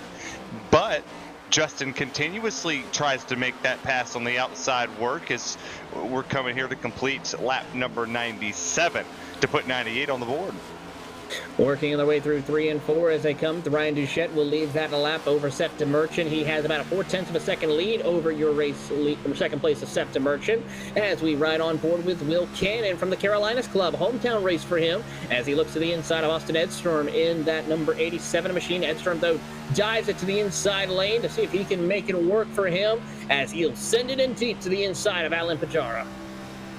Yeah, and those two right there going into 3, coming out of 4. The sun kind of glared just a little bit on them, but this car is really hooked up here. You continuously see him here as Austin tries to make this pass, continuously work down there on the bottom. I'm not too sure if the bottom's going to come in a whole lot here because this outside has been the place to be, and Alan is really showing it there and through the center, guns it, gets a little squirrely there, but still tries to get the run off, and he's just loose. Pajara now loses another spot to Will Cannon. Now he'll drop back to 11th position as they work their way through the middle of turns 1 and 2 as they come out down the back straightaway. There you see the 10 machine of Jonathan Oshlam battling with Brooks Dirting as well for that 7th spot. One car goes down below the apron after getting loose through the middle of turns 1 and 2. That's Joe Francis in the 29 machine. And as they come out of turn number 4 across the line, we have crossed the 1/4 distance here for the Coke 600. 100 laps complete, 300 laps to go. Well, that is absolutely correct out there in the chat. We've officially over an hour into the race, currently pacing for 4 hours, Taylor B. If you didn't know that, it's going to be a long night for us. Hopefully we can stay clean and green. As you take a look here at this 10 machine, that's Jonathan Oshlam in that Toyota's trying to hold off Brooks Dirting, who's starting to catch him ever so slightly. And, well, the producer tells us 2 hours and 30 minutes if we remain green from here on out. So that puts us right around 1 a.m. Eastern time if we're finishing this race under the situation. So hopefully that's the case. If not, we will keep racing if we see what happens here. Are we allowed to place bets here on the over-under here? How many cautions do you think we'll get before this race is over with? If it happens, though, you know what happens. All right, so I'll throw the bet out there. I'll do 50 push-ups if we have more than 14 cautions. 14 cautions. I say 14 is where we stay. Okay, well, we're already at half of that. Well, whatever. I think we're going to stay green here. I think we're good. All right. I will go a little bit higher. I'll go 15. Oh, yeah. You like the prices, right? You're the one-upping? Probably. Have to. Just don't get your pet spayed and neutered, all right?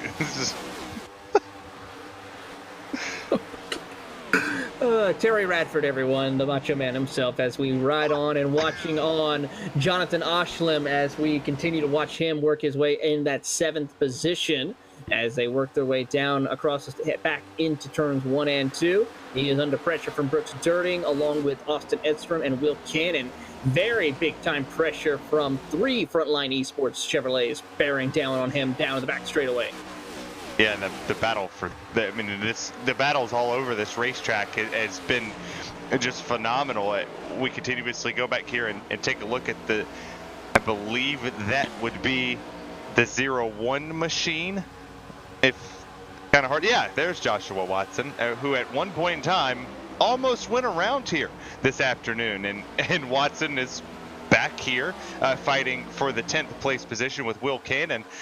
That Abruzzi machine, very well painted, and has stayed very calm, cool, and consistent here this afternoon. As that time he's going to drop back to the 11th place position and now put Joshua Watson P10. He's +6 since we've dropped the green flag to open this race.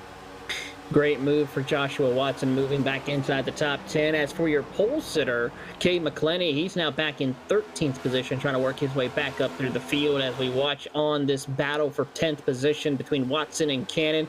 Pajara now trying to work his way up to the back bumper, as we see now Austin Edstrom look to the inside of his teammate Brooks Dirting into that 8th position.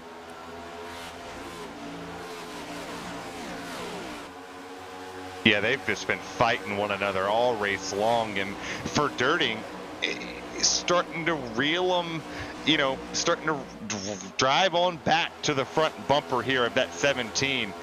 He's just been clawing through the field. The moment he got around Will Cannon, I was like, okay, he's going to make it happen. Now he's going to go down below here for the 9th place position. He's going to push up a little bit, but he's going to complete the pass for 9th, and well, look out, because here comes the 17.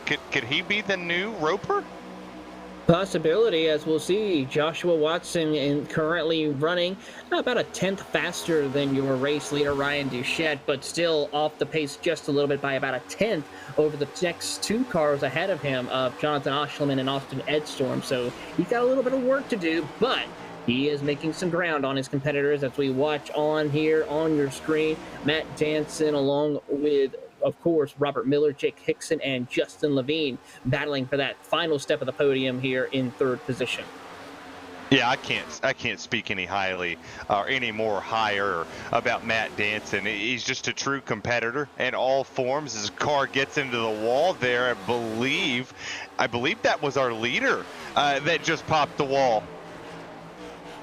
That's Ryan Duchette right now, but he is under immense pressure from Seth DeMerchant, who will go to the outside of him and see if he can complete the pass across the start-finish line. Seth DeMerchant not able to do it this time, but as they enter into turn number 1, those two will go at it as they work their way through. Of course, both of these two moving on to round number 2 of the NASCAR qualifying series, which kicks off in July at the Mid-Ohio Sports Car Course, as we'll see those trucks battling it out for the first race of round number 2, where we take those 70 drivers and drop it down to 20 as a big wiggle for Ryan Duchette. Seth DeMerchant now moves up to the race lead.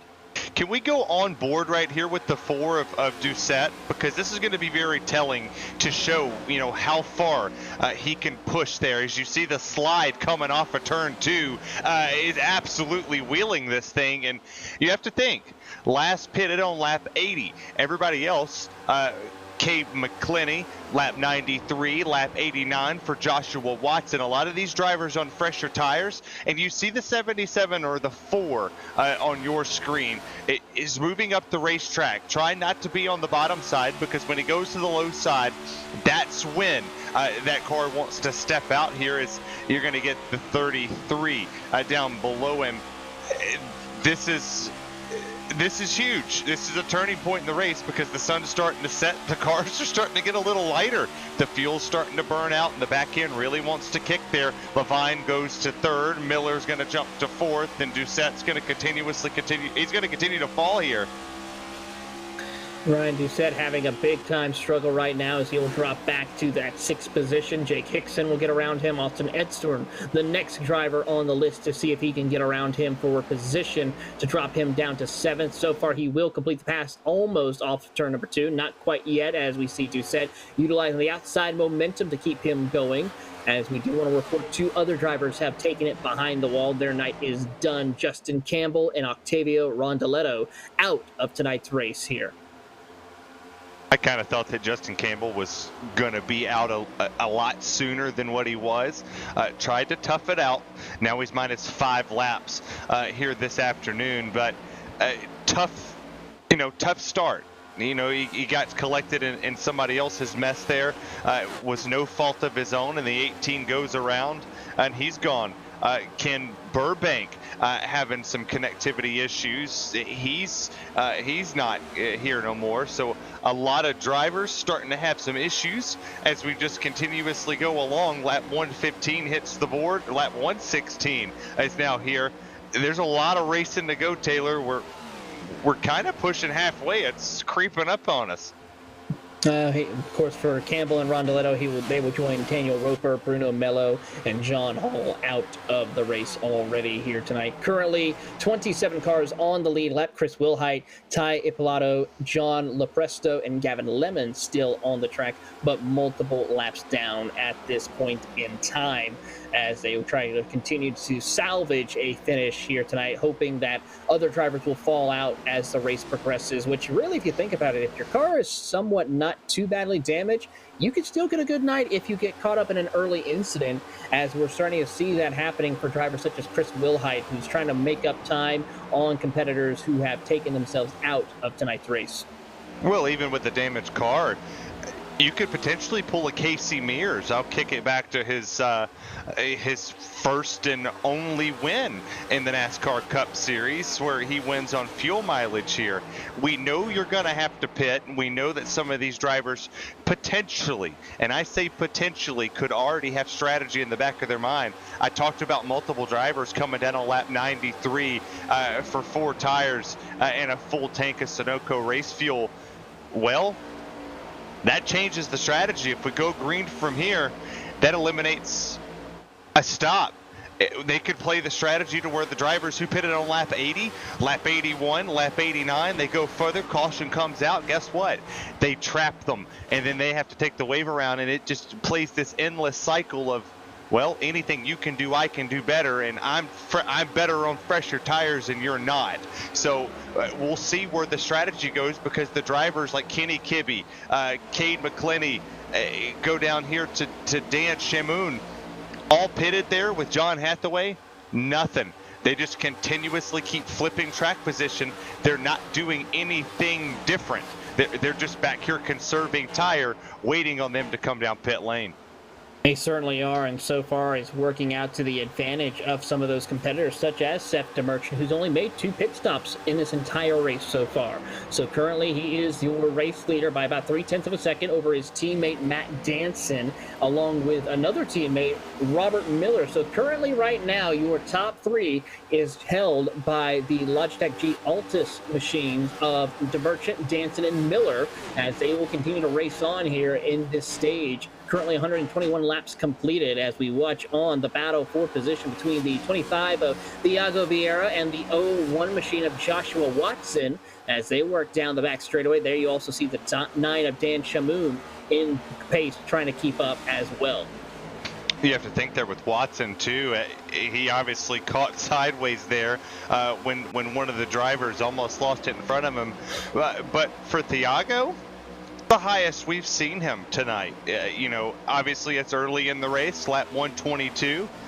But you remember we were talking, there's 3 times in this race that you have to fight through. You might be good on the initial part of the run, like Cade McKinney, who hasn't really been able to make track position, just got passed by John Hathaway there. It's drivers continuously get loose and looser and looser. It's starting to show you, hey, I didn't have to be that good. I fired off great, but I really should have planned for this dusk to dawn to nighttime. This is the crucial part of the race, and now crew chiefs are going to be just burning their fingers up trying to get the adjustments in these cars. Somebody's going to hit the winning setup here tonight, and I don't have faith at the moment in the 15 machine. We'll have to keep an eye on the progress of Cade McClenny in that 15 machine. He was your pole sitter, led quite a bit of laps in the opening stages, but has not really been able to recover after deciding to stay out on a previous caution early on, and is now sitting inside the top 15 at this moment, trying to see if he can hunt down John Hathaway for 11th. You see that checkup that just happened right there in the center of the corner from Hathaway? An interesting move that I saw there. It's kind of playing a little bit of chess match because he let Thiago go. He let Brooks Dirting go. A lot of these drivers he's run the center lane for and just let them take the bottom. He's giving positions up, trying not to burn the tires up, because he was one of the drivers to pit on lap 93. I think conservation mode has already stricken these drivers where they know, don't burn it up. Pit stops are very imminent for the race leaders up there of Merchant, Danson, Miller, Hickson, and Edstrom.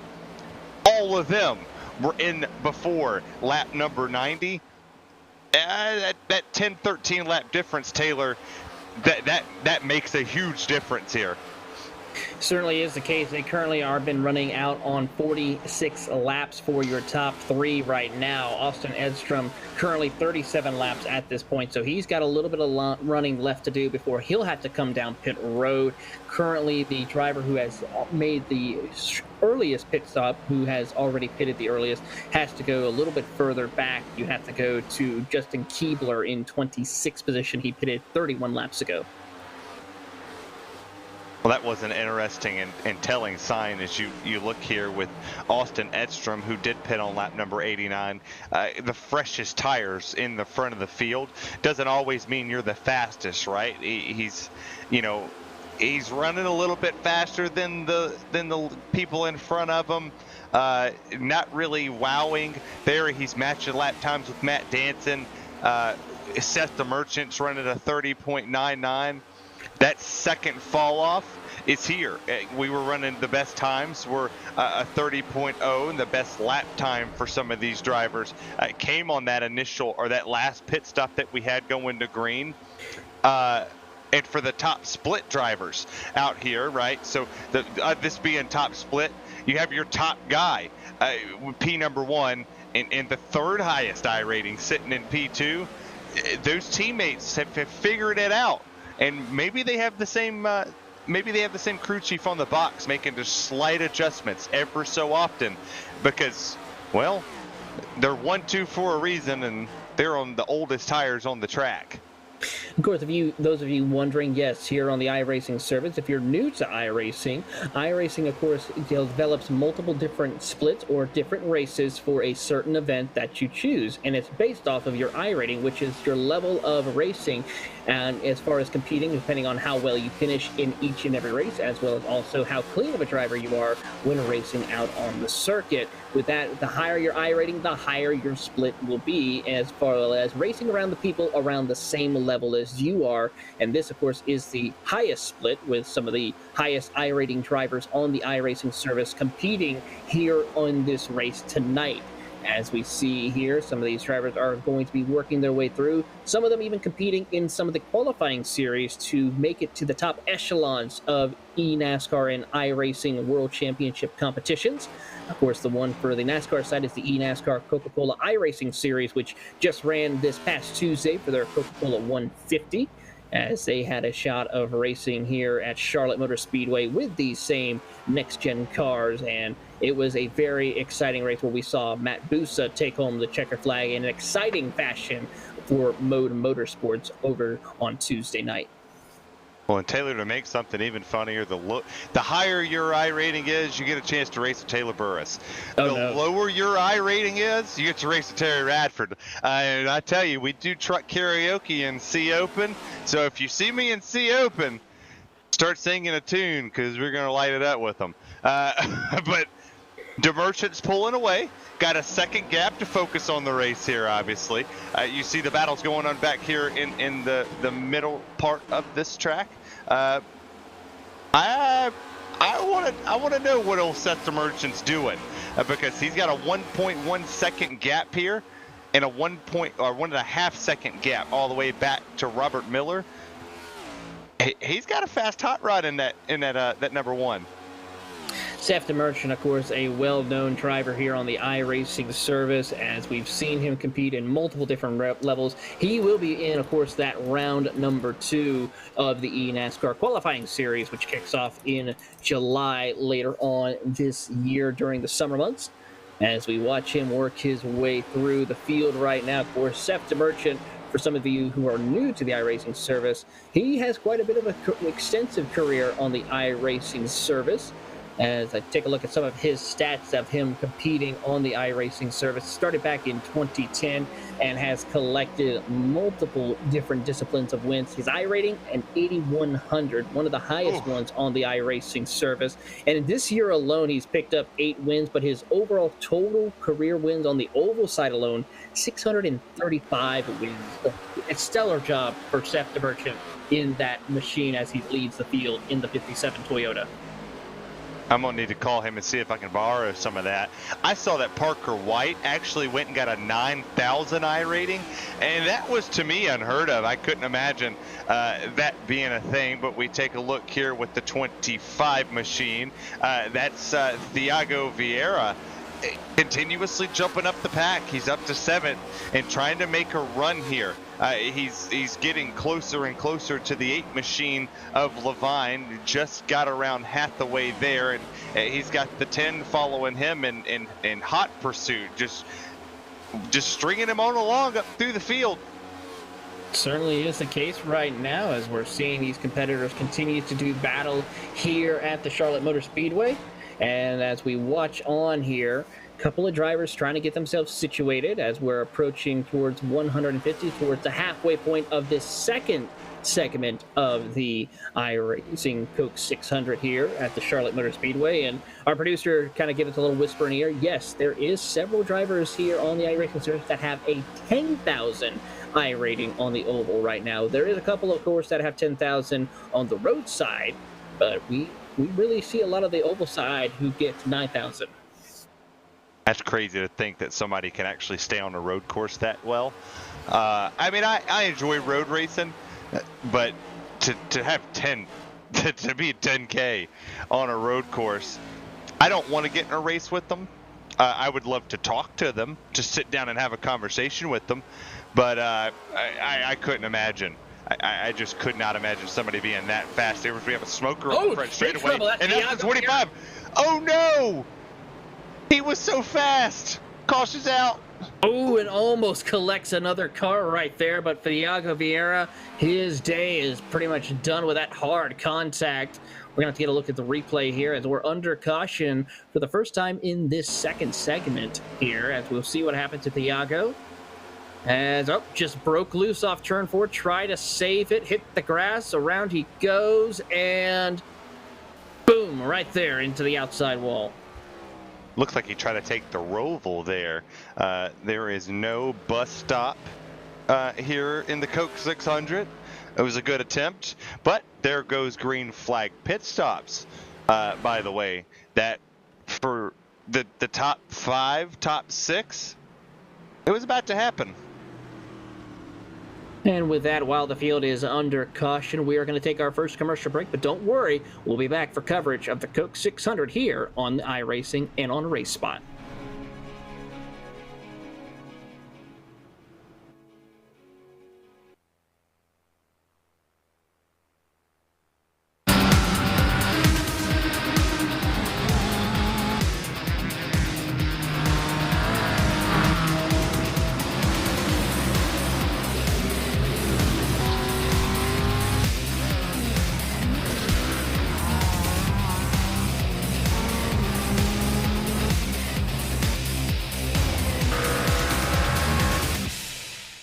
Simulated racing can be awesome, but it can also be kind of a free-for-all. Interestingly, auto racing faced the same problem in its earlier days. Whether it was on the back roads, the beaches, or the city streets, the racing was always fun. But there was always a certain level of chaos or danger, until some folks came along and put some order to all of this. Stuff like official racetracks, regulations about weight and equipment, and enforcement of standards. That's what gave us high-speed excitement, fast-paced action, and photo finishes. That's when racing became racing. The guys over at iRacing.com have made the same transformation in the world of sim racing. See, iRacing analyzes the performance and results of each driver in every race, so you can be sure you're always placed in races where the competition will be tight, and that those reckless drivers who ruin it for us all will be kept in the pits. Not to mention that with members in over 130 countries already in their vast community, you can find races day and night, so you can always get in the action. You can even join a league of your favorite series and work your way up to one of 7 world championships, offering over $500,000 in prize money. And since updates are always automatic, you don't have to worry about software and can focus on the track. Zip up your fire suit and check out iRacing.com.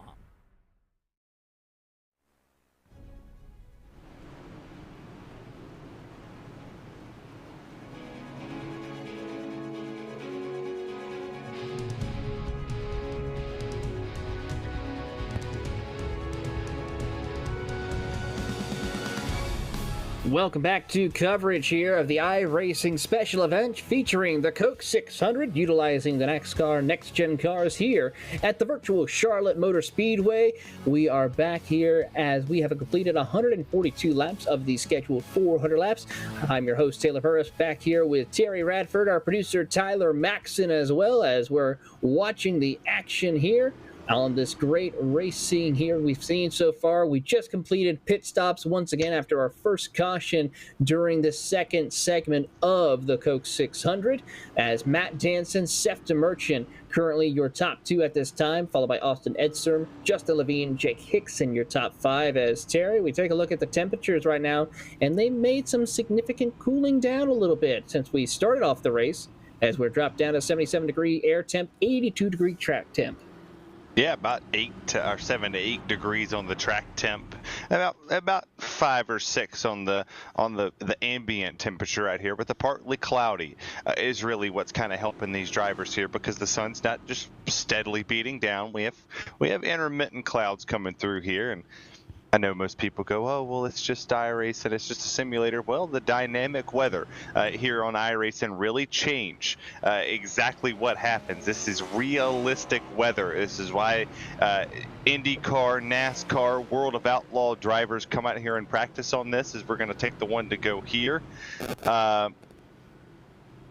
This is Matt Danson, your race leader, Seth DeMerchant. Teammates, man, out here running it. A lot of great drivers out here running it right now. Matt Danson, Seth DeMerchant currently going to lead them to the green, as Benny, the pace car driver, will lead them down the back straightaway before making that hard left turn down on pit road and turning it loose into the hands of Barney the Flagman, who will give them the restart here once again tonight as we watch the action here, as we still have a long way to go. And it's going to be an interesting scenario as we see the race continue to darken here, as we'll see the sunlight disappear and the bright lights of Charlotte Motor Speedway illuminate the circuit here at Charlotte for the Coke 600, as we're getting ready to see Benny, the pace car driver, make that hard left turn down onto pit road and get back underway here at Charlotte.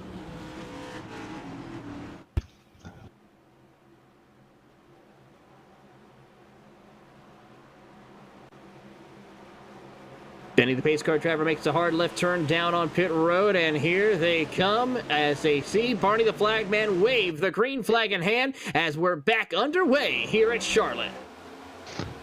Yeah, that was a really good restart right there for the teammates. Just, coordinating how they're going to do it. You have side by side between the 21 and the 8 there, Austin Edstrom and Justin Levine. Austin's going to get clear for Justin there, but it is 2 by 2 right behind them. So a lot of battles still trying to heat up here. But a lot of the drivers in the chat are like, hey, let's settle down. Let's be patient here. We're coming to lap 145. As you see this wonderful shot of the cars coming across here, there's no sense in pushing it. Let's keep us under 14, so I don't have to do any push-ups. We'll have to see what happens when they continue on racing here. Currently, right now, it is going to be Seth DeMerchant and Matt Danson leading them down the back straightaway as cars jockeying for position. We're going to go 3 wide as they go into turn 3. That's going to push up Robert Miller, who was running 3rd at one point, now outside of the top 10 in 12th position as they still jockey for position. Here comes Brad Newman now back in the 10th spot after falling back early on. Yeah, that SpongeBob machine and that 11, still the best car, and I really hope that people out there in the chat get to see that 11 machine again and tell me what the best paint scheme is, because it's clearly that one. The only thing I don't know is, and I think this is a question, hopefully we get to talk to him, is did his car really live under the sea I don't think that it did because it's too clean. It does have the ocean look, but I don't think it did. It certainly is, as we're going to see what happens here as these drivers jockey for position, working through middle of turns 1 and 2, and as they come off of turn number 2, drivers already getting a little tempered on the radios right now as we listen in and work their way through the middle of turns 3 and 4. Watching on as Miller tries to get around Brooks Durning for 10th position. Brad Newman trying to hunt down up into 8th position to get around Jake Hickson as we watch on this battle for positioning here as they come across the line. I honestly have no idea how you're able to listen to the radio of the drivers and call the race. I laugh too much. I already am a goofy person, and when I hear them start to get antsy with one another and start to get mad and hollering and something over the radio, I can't help but laugh. It warms my soul for everybody just to get up in there and just say funny things at one another. And then I just get to laugh more and more. But looking at the 20 and the 4 having the battle there, my two favorite paint schemes are near one another, a Tennessee boy and a big SpongeBob fan. I think I could quote almost every episode.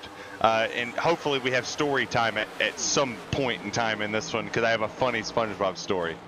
Well, we'll have to see how the race goes on, but for Brad Newman, he is trying to hunt his way back up to the front of the field right now as he works his way to the inside of the 20 machine of Jake Hickson for 8th. Yeah, Hickson up the track, and Newman's going to go down to the bottom. Looks like right there, Newman's going to take the position for 8th away from the 20 machine, and almost got in the wall back there.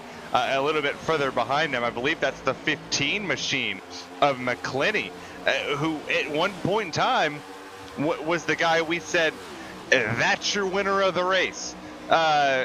Fell back, has not been able to make this track position up, has just kind of been stagnant in the 15th-ish position all night. Hasn't really been able to do anything, but now starting to work back up to 11th position. What can we do from here? Well, we're going to find out as they work their way through. You see the McClenny machine trying to hold on and keep Robert Miller behind him as he works to the inside, keeping pace with Brooks Durning in the 23 machine as they come across the line, 150 laps completed. Here comes Miller to the inside of McClenny as he will get the nose to the inside of that Ford versus Chevy as they come out of turn number 2. And we'll see them still stay side by side with McClenny with the outside momentum as the 12 of Matt Gruenberg now breaks inside the top 15 for the first time tonight. Yeah, we haven't really talked about the 12 at all, but he's finding his way into the battles. He's trying to set these two up and let them continue to go side by side, and he's figuring out which line is going to get the run off the exit of the corner, who has the most help in front. At that time, they both had equal help because one car goes down low trying to make the pass in front of them, and there goes, they just swap positions. The 15's like, I want to go to the outside now. Swap me. Well, they're going to do that as Jake Hickson and Brooks Durning are going to go side by side for position. This might open the door for, of course, the driver of McClenny and Miller as they will go 2 by 2, 2 rows deep. McClenny and Miller behind Hickson and Durning, while we see Gruenberg watch on in 13th with Kenny Kibbe in 14th, right behind. Throw in, of course, the 17 of Joshua Watson, your top 15 right there battling it out. Yeah, I mean, from 9th all the way back to 15th, you could throw a blanket over them. They're almost, they are touching. As I said, they're almost making contact. Well, they are now. Everybody's trying to get the side draft. You're trying to figure out, okay, where can I push here? What can I do? We have 45 laps to go until we reach the halfway point of this race. And we're continuously from lap 40 to lap 155 racing like it's the last lap. We certainly are, and they are putting on a stellar performance show and watching these drivers battle out for position as they continue racing on. Single file right now at the front of the field. Seth DeMerchant still your race leader over Matt Danson as they're still single file following each other around. Nothing missing up front towards the field. This is some of the best action here around 10th on back between Robert Miller, Cade McClenny, Matt Gruenberg, Jake Hickson as he falls back to 14th.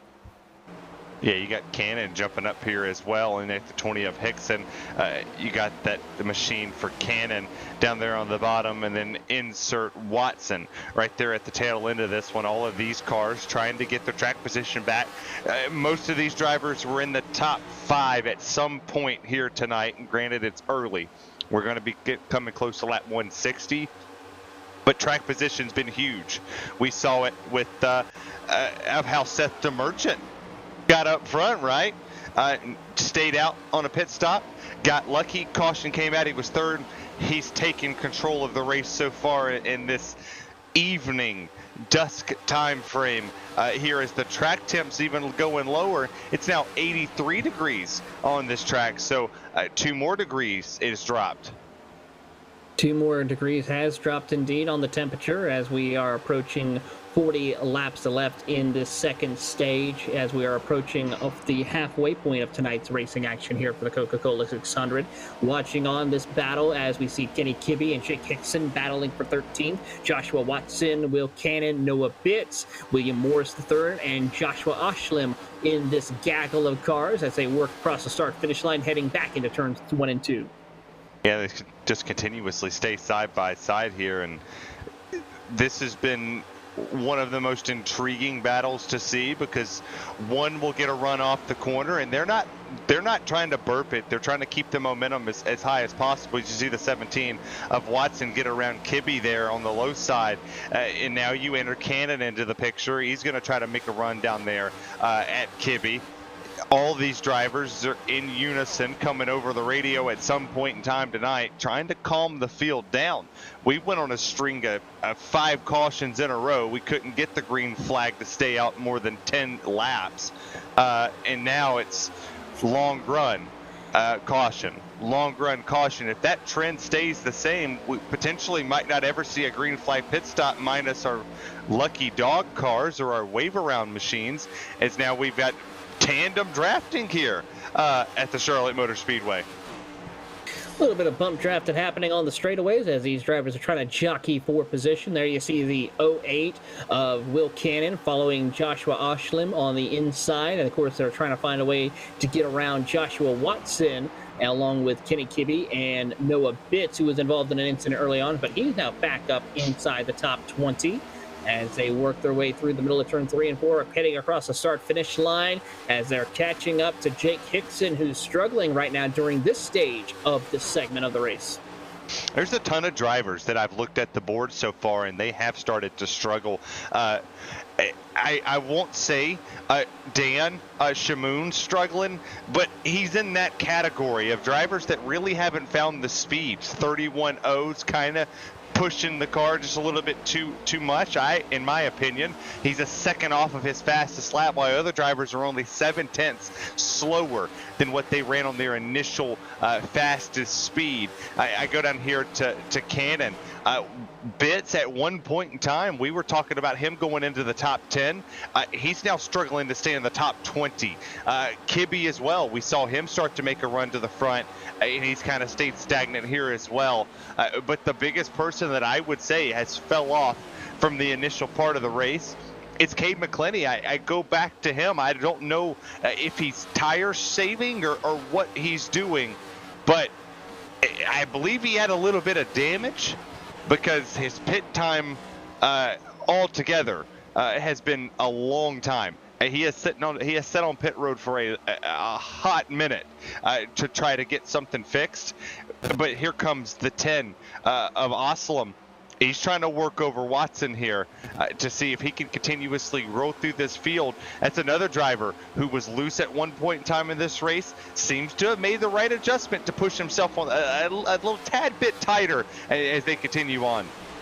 They certainly are going to continue on racing here and putting on the pressure amongst their competitors here in this stage of tonight's racing action. 165 laps completed as we have worked our way through here, and they see that 08 get almost bunched up and chat to check up a little bit to let the 01 hold his position a little bit longer. But as they come off of turn 4, get a little bit squeezed right there, but is able to hold on. Will Cannon, though, will complete the pass on Joshua Watson to move up to P15. Squeezing them like a lemon right there all the way up the racetrack, and that could have been awful, right? Because these drivers we saw in the second to last caution that came out, the group of drivers who were just packed up against one another, they eventually wrecked one another. And I don't think that that's going to happen here, but it got really close. You saw the drivers slide up the racetrack, start to pinch towards the wall, drivers starting to pitch down to the bottom, and, well, that doesn't pay off that much. As Doucette makes a pass, he goes up to the 7th place position. He's up 19 spots since we dropped the green flag.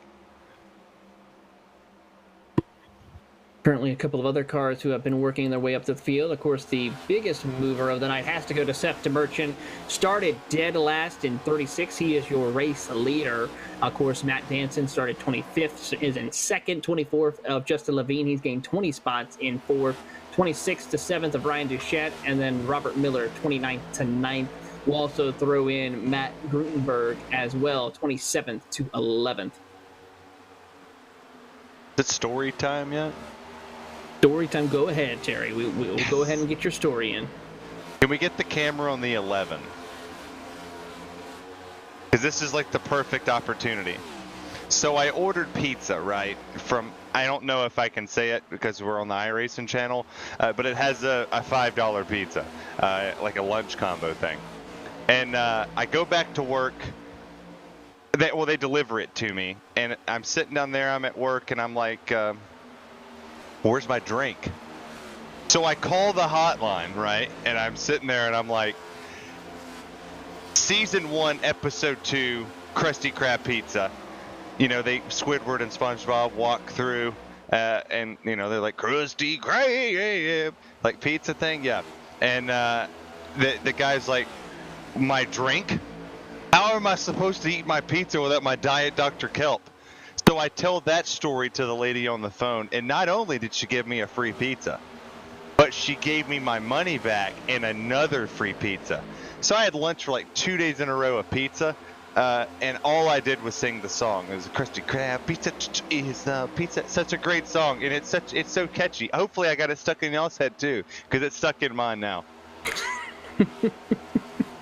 Well, of course, we appreciate story time with Terry as we go back to racing here. 171 laps completed here as we watch Justin Levine battling with Ryan Duchette for the position of 6th spot. There you see Brad Newman as he is looking to see if he can get a win here at Charlotte Motor Speedway. He led a couple of laps early on there, Terry, but your car is definitely going to be one to watch.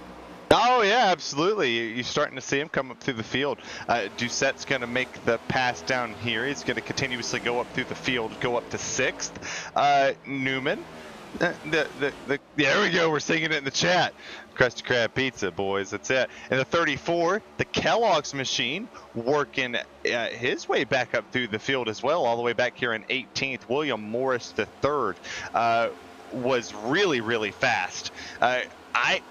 Part of my prediction to win was for that machine to come up here and kind of falling off even more. And I'm getting a little laugh in the chat because the No Name Gaming was a me. He hit it. I read it, and I just read it and sang it.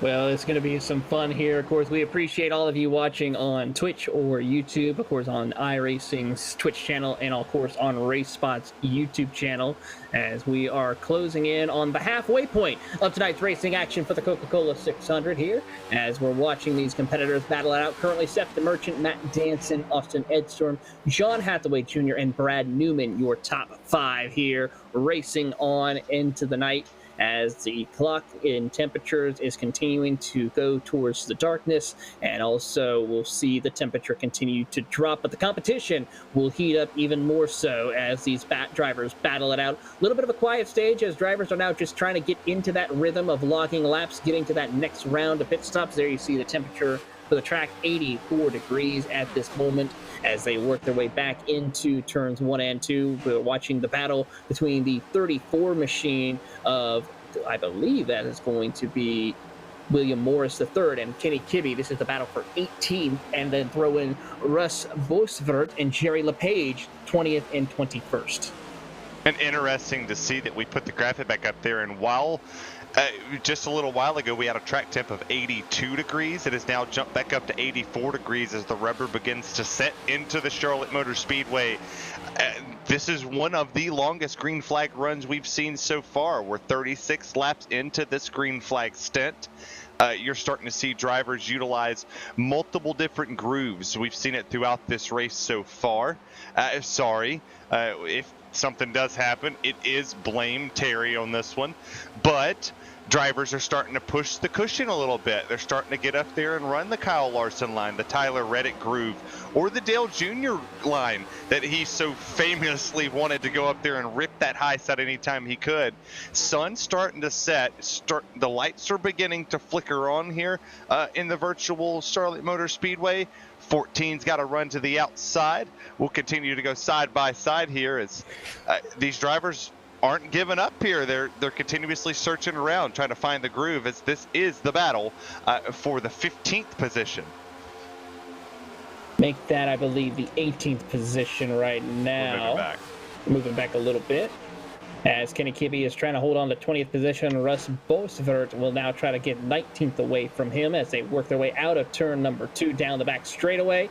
You have William Morris III right in front of him with Jake Hickson and Will Cannon, who are also jockeying for position for that 14th spot as Russ has moved up to P19. This now opens the door for Jerry LePage to maybe get involved in this mix in the 33 machine. Yeah, he's been kind of working his way through the field. Jerry LePage is somebody we haven't talked about, obviously, in this race.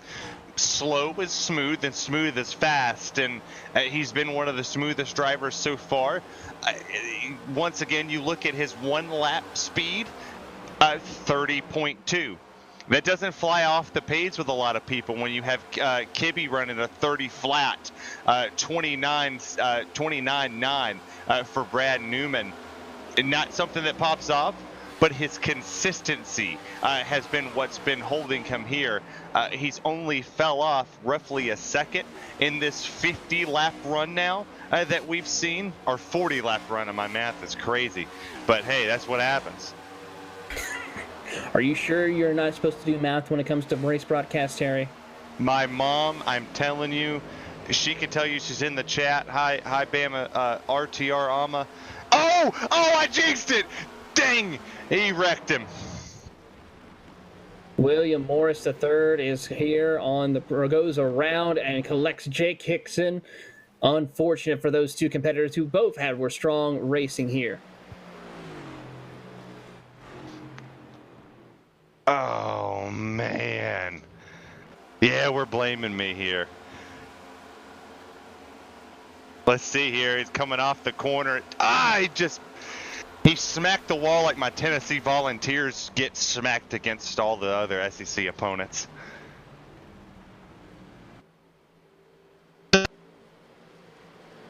Tough break right there for those two competitors who had such strong runs in this race.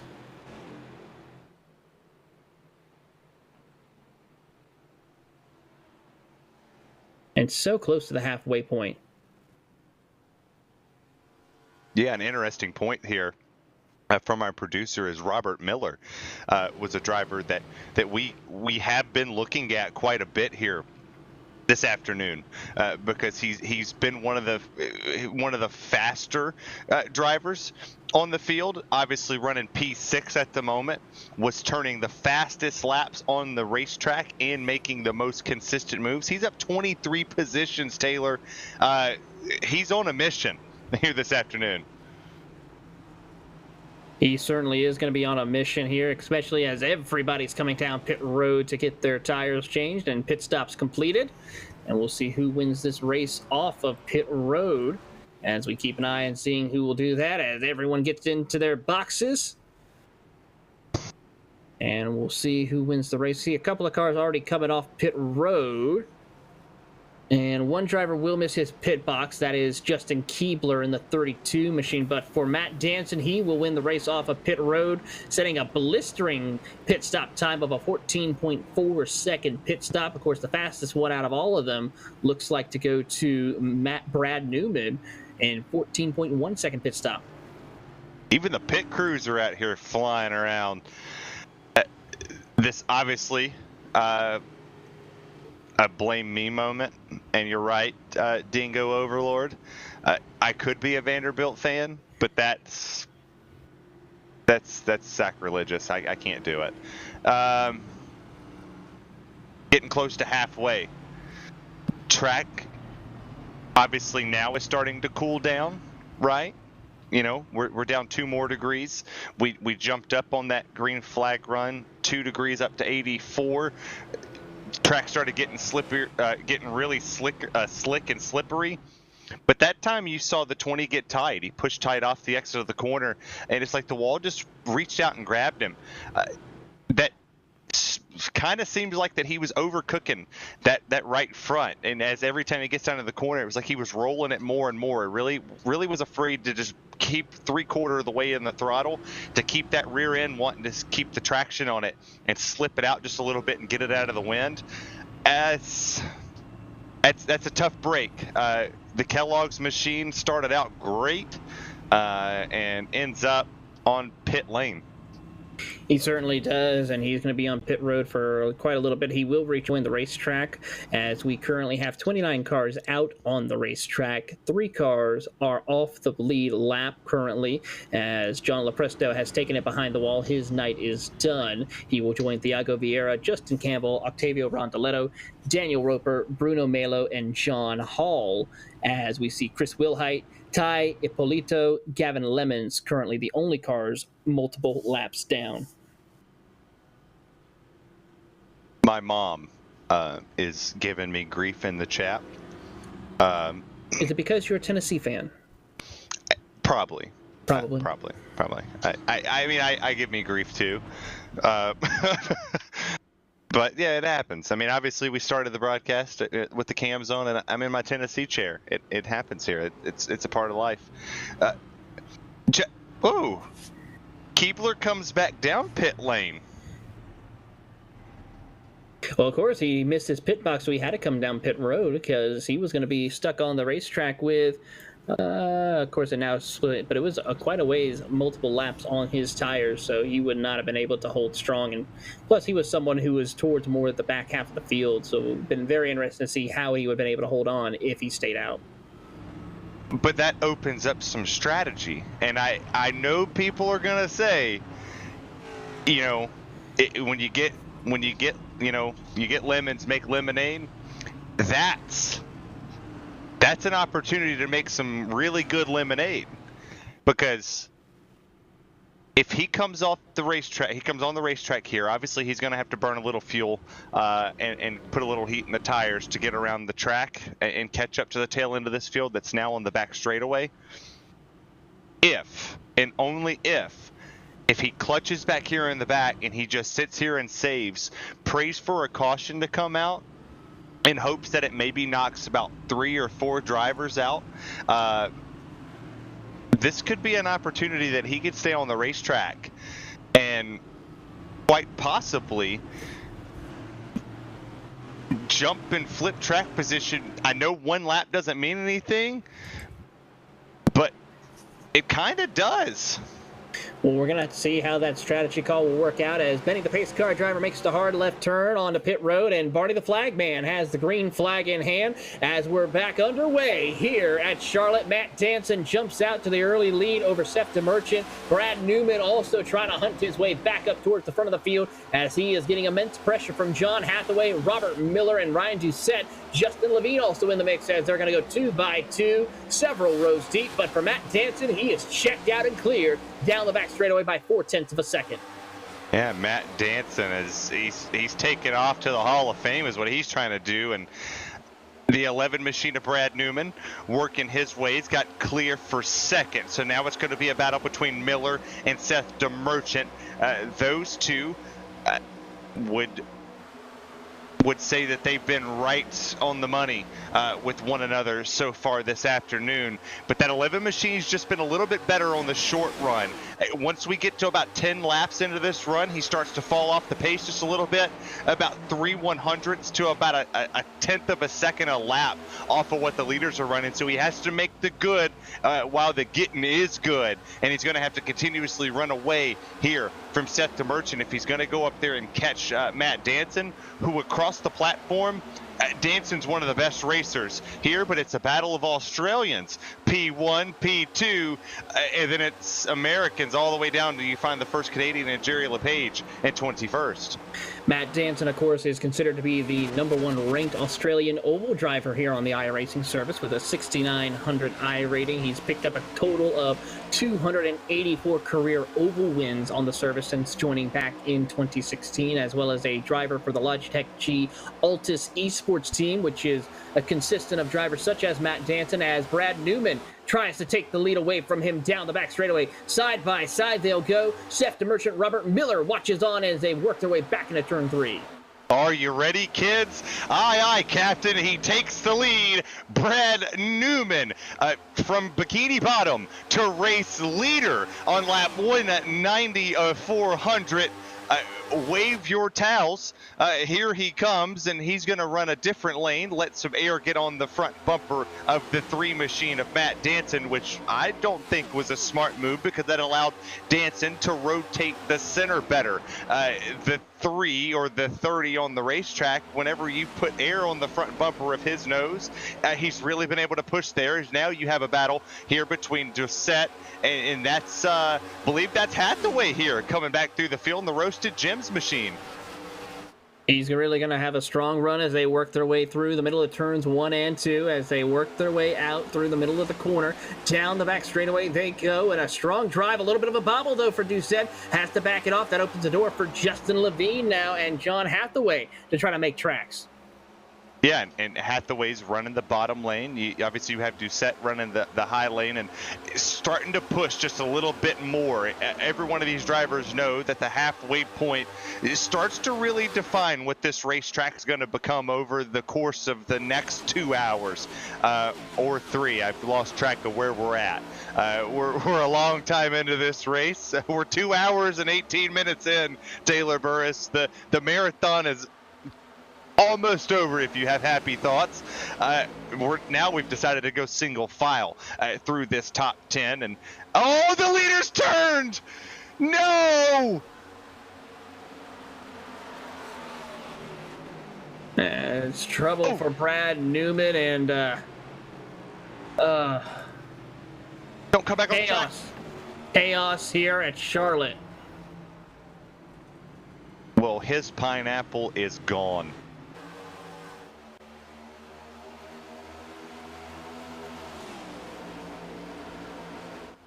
Not clear. Not clear indeed. Let's take a look at the replay. Oh, goodness. Not clear, not clear, not clear. Spotter's probably screaming. Squidward looks mean. I'm sure Matt Danson was like, I'm tired of looking at him. Let's go see what Patrick's doing. Boom, in the infield he goes. And unfortunately for Danson, or actually for Newman, he was not able to hold the brake and collected multiple cars as Matt Gruenberg was involved with it.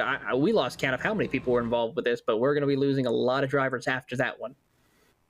Bits. There. I always say, and we do a lot of calls together. Obviously, this is our first RaceSpot show together, so here's to our first, sir. We did it big, really big. But when you get in a race like this, obviously with the magnitude of what the Coke 600 brings, and for this being a crown jewel event for iRacing, any crown jewel event that you're in, you typically carry your spotters with you. You carry the spotter / crew chief. Obviously, you typically want somebody in your ear that's a buddy that just goes, hey, keeps you calm, keeps you cool. That moment, we were lap 193. If you're going to see, obviously, we're going to look right here with Matt. Oh, just barely got him. He just did it with the Nike car. just got into the side, and it's over. Like in the blink of an eye, your crown jewel event's over. That part of the race, you have to keep your driver calm, cool, and collective of, hey, you're not clear.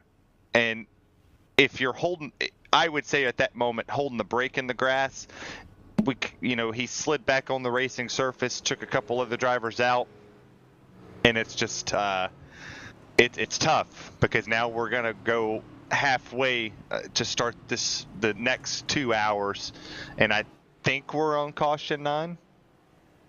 I think we're on like caution 10 right now, so you're still safe at this moment. 4 more though, you got to start doing push-ups.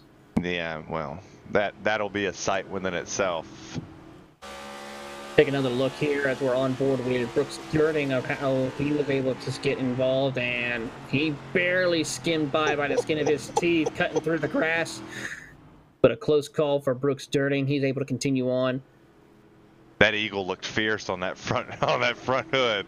I bet the eyes on that eagle got pretty wide as well with that incident, as we see more cars coming down pit road. Justin Keebler, Brad Newman, of course, Dan Shamoon, as well as we're seeing another look at this, and there he goes around. Just would have hold the brake right there. Collect Shamoon, big contact right there.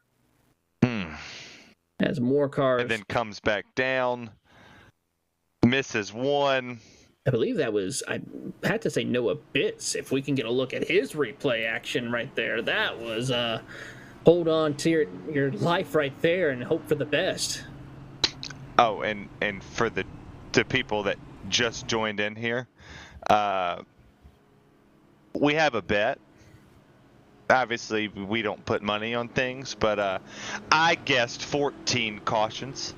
And if we go over that, I'm doing push-ups. So drivers, if you're listening, spotters, crew chiefs, whatever, tell them just to run single file to the end and then wreck. Keep me under 14. I don't like push-ups. That's not my thing. Well, currently right now, another car has taken it behind the wall. That's Matt Gruenberg. He is out of the race, so that now puts us at 28 cars out on the track. And, of course, more cars are going a lap down. Dan Schumann, Brad Newman, Justin Keebler have all gone laps down, leaving 22 cars on the lead lap, as we're going to double them up and try and go back at it again, as we've got confirmation from our producer, Tyler Maxson. 9 cautions so far. At least one of us is keeping up here. And I do like this. That... Oh, he just started counting them. Okay. Well, with that, as they work their way down the back straightaway, doubled them up and ready to go. As they get those things going through the field, heading into turns 3 and 4.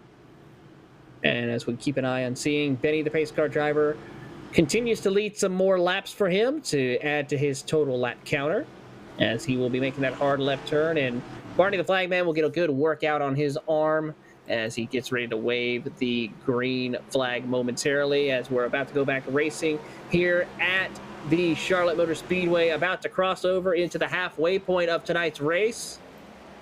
As we're back underway here at Charlotte, a few laps away before we cross over into the halfway point of tonight's race.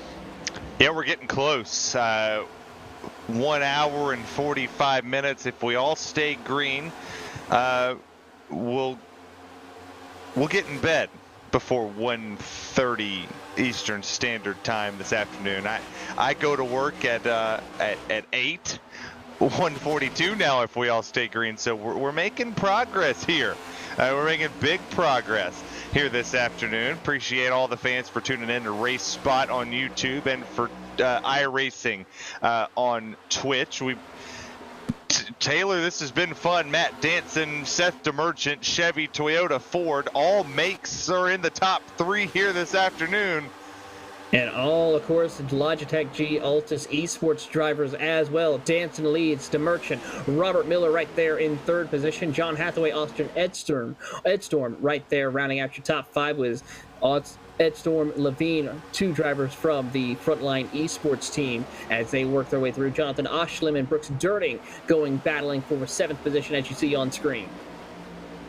Yeah, you continue to see this group fighting here for the 7th, 8th, 9th, 10th, and 11th place position, respectively, throughout this field. You're going to have a lot of comers and goers here this afternoon. We've seen it big time. I'm still trying to find where our pole sitter has went this afternoon. It's Cade McKinney is on the racing surface in 21st position here. So dominated the first part of the race. Matt Danson, Seth DeMerchants dominated the second part of this race, as we have now crossed the halfway point here. When they cross the line, it's just now heating up. It certainly is, as we are coming into almost full darkness here, the early dusk here, as we're getting ready to see the lights come ablaze onto the racetrack.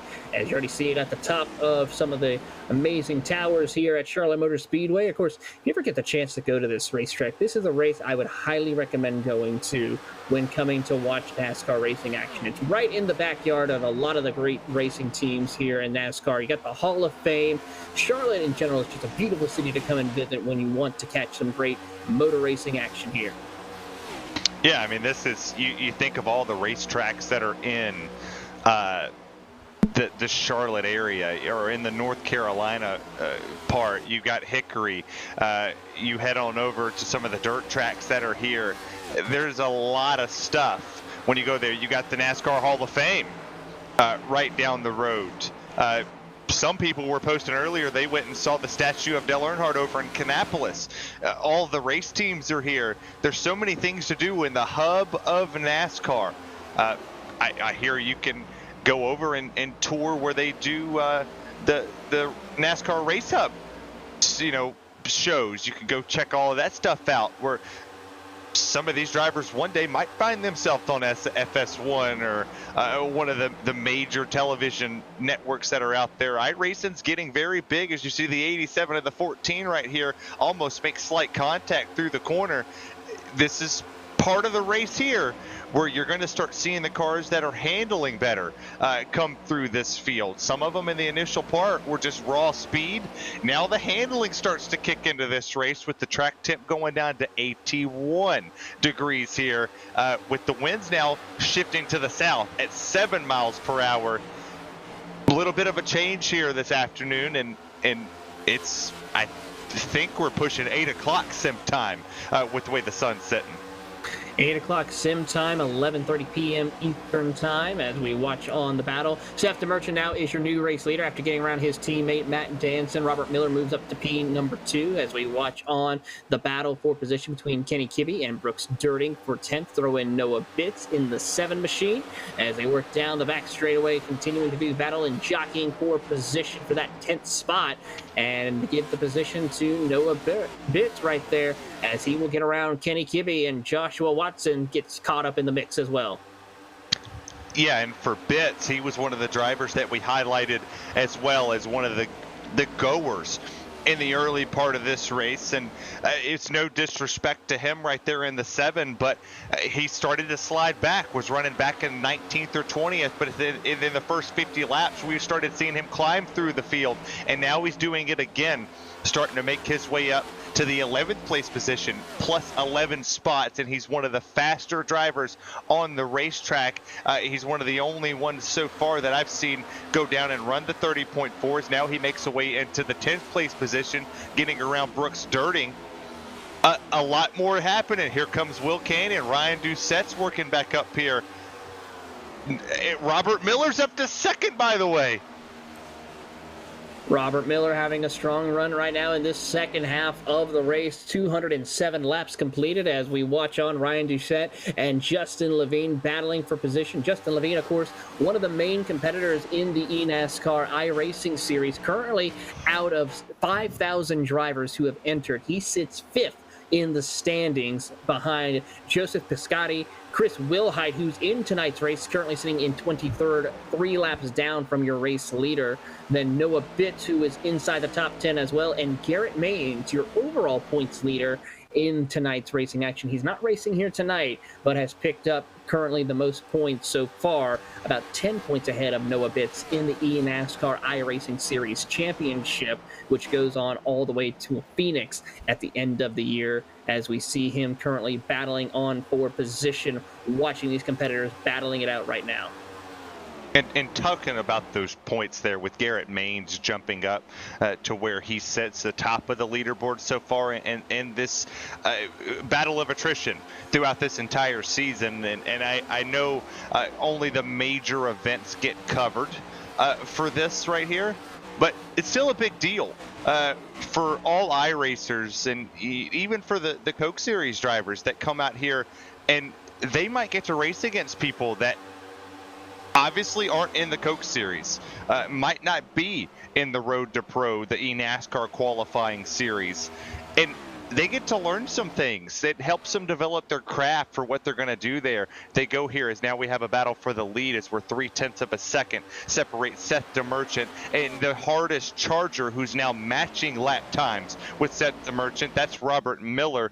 You go on board here with P number 2, this mid-south machine starting to work his way up there. The 24, he's been a rocket ship, TB. He certainly has been. Robert Miller, of course, driving so hard in his number 15 Ford Mustang. Has had a very stellar career on the iRacing service. Joined back in 2019 and has put on a lot of great performances. Currently holds about a 4,500 I rating. He's picked up 83 wins in his short career, joining the service back in 2019, and has done a pretty strong performance. Has picked up actually multiple wins just in the past 10 races he's entered. He has won 4 of those races, so he knows a thing or two about getting around this circuit.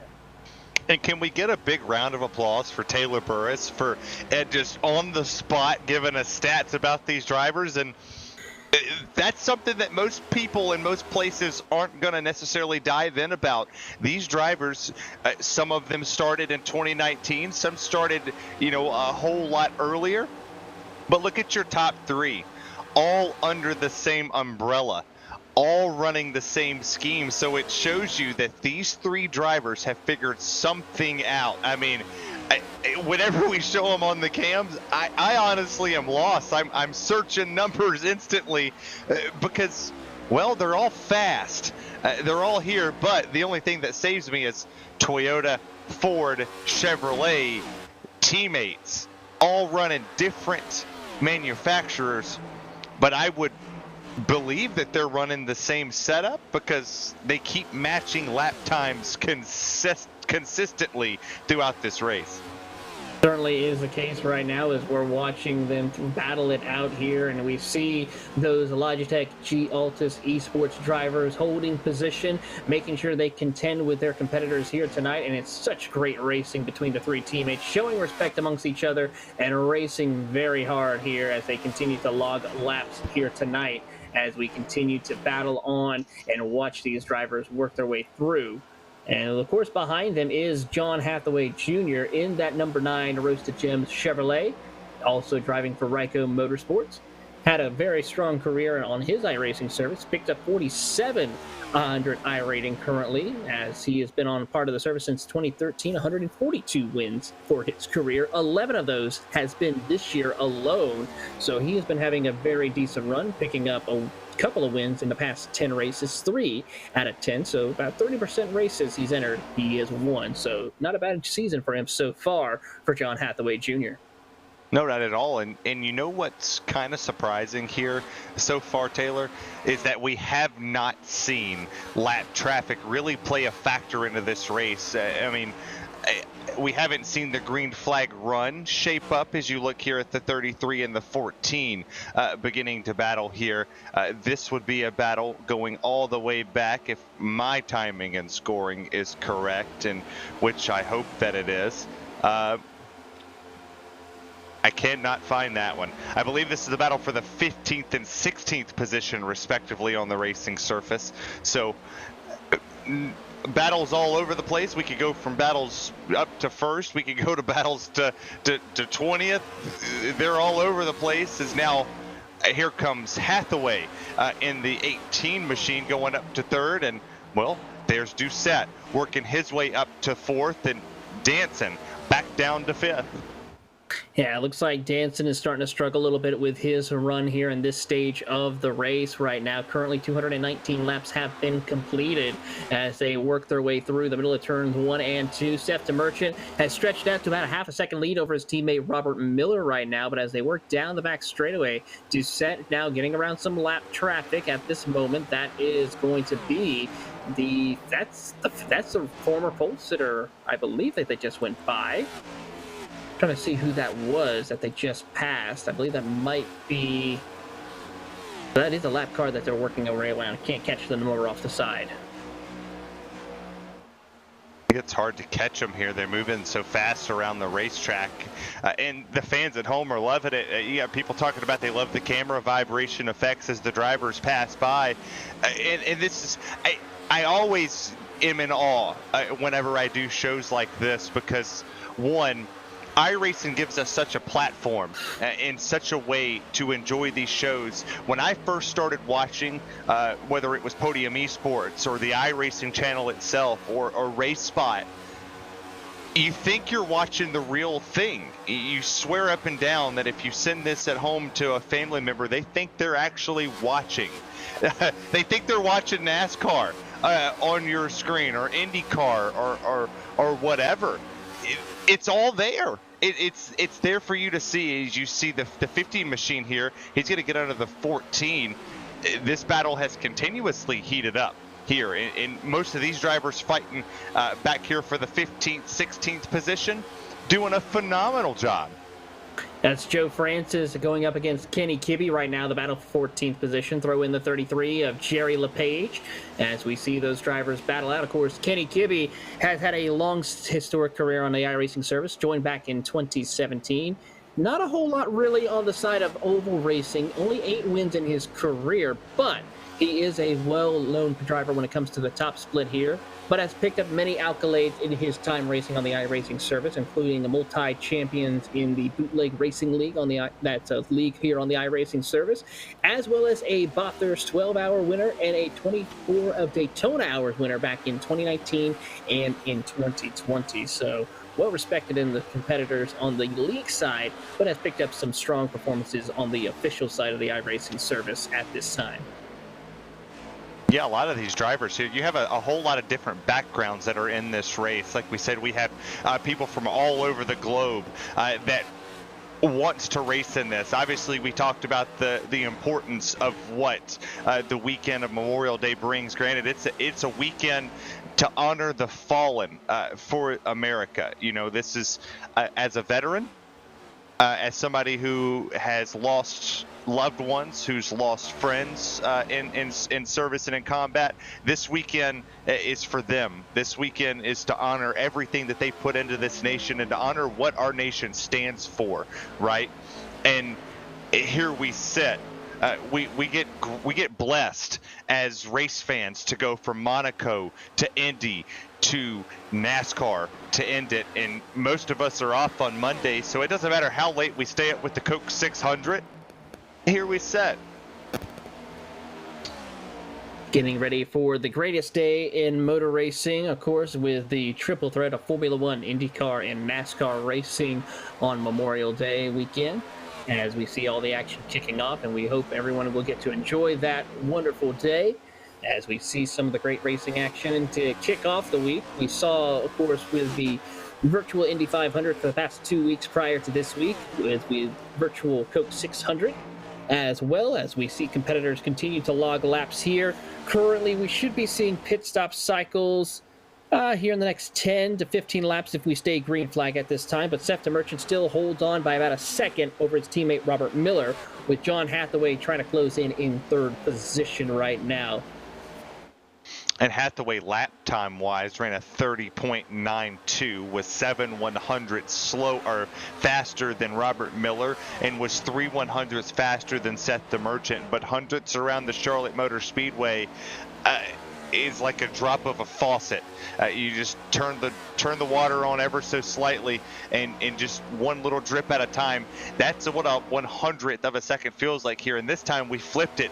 DeMerchant runs a 30.92, and it's a 30.95 down there for John Hathaway Jr., who's slowly chipping in to Robert Miller's gap, but not chipping in fast enough, as it's only picking up. It's about a half a second between those two, and it's a full second from Miller to DeMerchant. Certainly is, as we're watching Hathaway close that gap on Robert Miller. It's separation by about 0.3 of a second between those two, and they're now going to dive it into turns 1 and 2, sticking to the bottom of the racetrack. These competitors are, as the gaps are starting to spread out a little bit further, as we're starting to see some great single file racing, some action where drivers are now having to go one-on-one, some heads-up battles between competitors, as we see with Miller and Hathaway. You also have Duchette and Danson going heads-up as we ride on board with John Hathaway Jr. Yeah, I'll go on a lap around here with him because I want to see what he's doing different than Miller. They both enter the corner the exact same way, but here's the difference. Here's the big difference. Lower on the racetrack for that 18 machine, gets a better run off the exit. The back end kind of slipped up just a tad, was able to get the toe down there, lets off a little bit earlier. You see that the 24 is able to dive it in even deeper there, but the exit is much lower for Hathaway, still gaining, continuously picking up time. It's now 0.2 of a second, and this battle's not going to stop because he's able to rotate the center. You see him when the car gets to kicking, when the back end kicks, he gets back on the gas, pulls it down to the bottom, gets a big run up the hill, runs it straight down the back straightaway. Taylor, that right there, my friend, that is how you get around Charlotte Motor Speedway on some old tires. And he is hanging on for dear life. 231 laps completed, coming on lap 232 right now as we speak, as we ride on board with John Hathaway Jr., who is in that third spot, chasing down Robert Miller as he is holding strong. They have a little bit of a breathing room over Ryan Doucette, who's about a 1.6 seconds back. They are hunting down race leader Seth DeMerchant, who is about 1.2 seconds up the road from Robert Miller at this time. But overall, great racing here in this second half of the race as we're watching the competitors work their way across the line here as we are closing in on the halfway of the third segment of tonight's race. So we're almost 3/4 of the way through tonight's race, but still a lot of racing left to go here as these drivers are really starting to show now is the time to pace themselves and get ready for this rest of the race, because this is the endurance racing that we have here for the NASCAR side of things. 600 miles is grueling, and no matter what type of racing you're doing, whether it be in the real world, what we'll see on Sunday night, or in the virtual world as we've seen all week across iRacing. Well, and I'll actually spark this discussion because for fans at home that listen to SiriusXM NASCAR Radio Channel 90, and that was not a plug for SiriusXM or NASCAR Radio, but the morning drive with Pete Pistone and them is just absolutely phenomenal to listen to, because one of the questions they asked yesterday morning was, if you were to make a NASCAR schedule today, right, would you put the 600 on the schedule? And all of them was like, no. And for some reason inside of me, I couldn't imagine a NASCAR schedule without the Coke 600 on it, because this is the one time of the year where families plan around that day in racing. And if, like they said, if this was the Coke 500, nobody's watching. Nobody's going to tune in and go, oh, look at the appeal here. Look at what we could do. Like, oh, nobody's going to be like, yep, this is it. This is what we got to do. But here we sit. It's the Coke 600. This is your attrition. You finish a 500-mile race with your nachos and your Rowdy Energy, hopefully, if you're a big fan of that. I am. But you got a battle here between that's Danson making the run on Doucette. He finally gets the run back around, and Doucette did get the wall there. Look at the damage, Taylor. He's got a little bit of damage on that number 77 machine as Matt Danson now works his way back up into P number 4. There we see Doucette. A little bit of damage to that side of the car, a crinkle on the nose a little bit. So gonna have to come down pit road when he has to make his service and tire change. Maybe try to get a little bit of that damage fixed to continue on racing, but still running competitive lap times. But this time around, we'll see how competitive he's running as he comes across the line.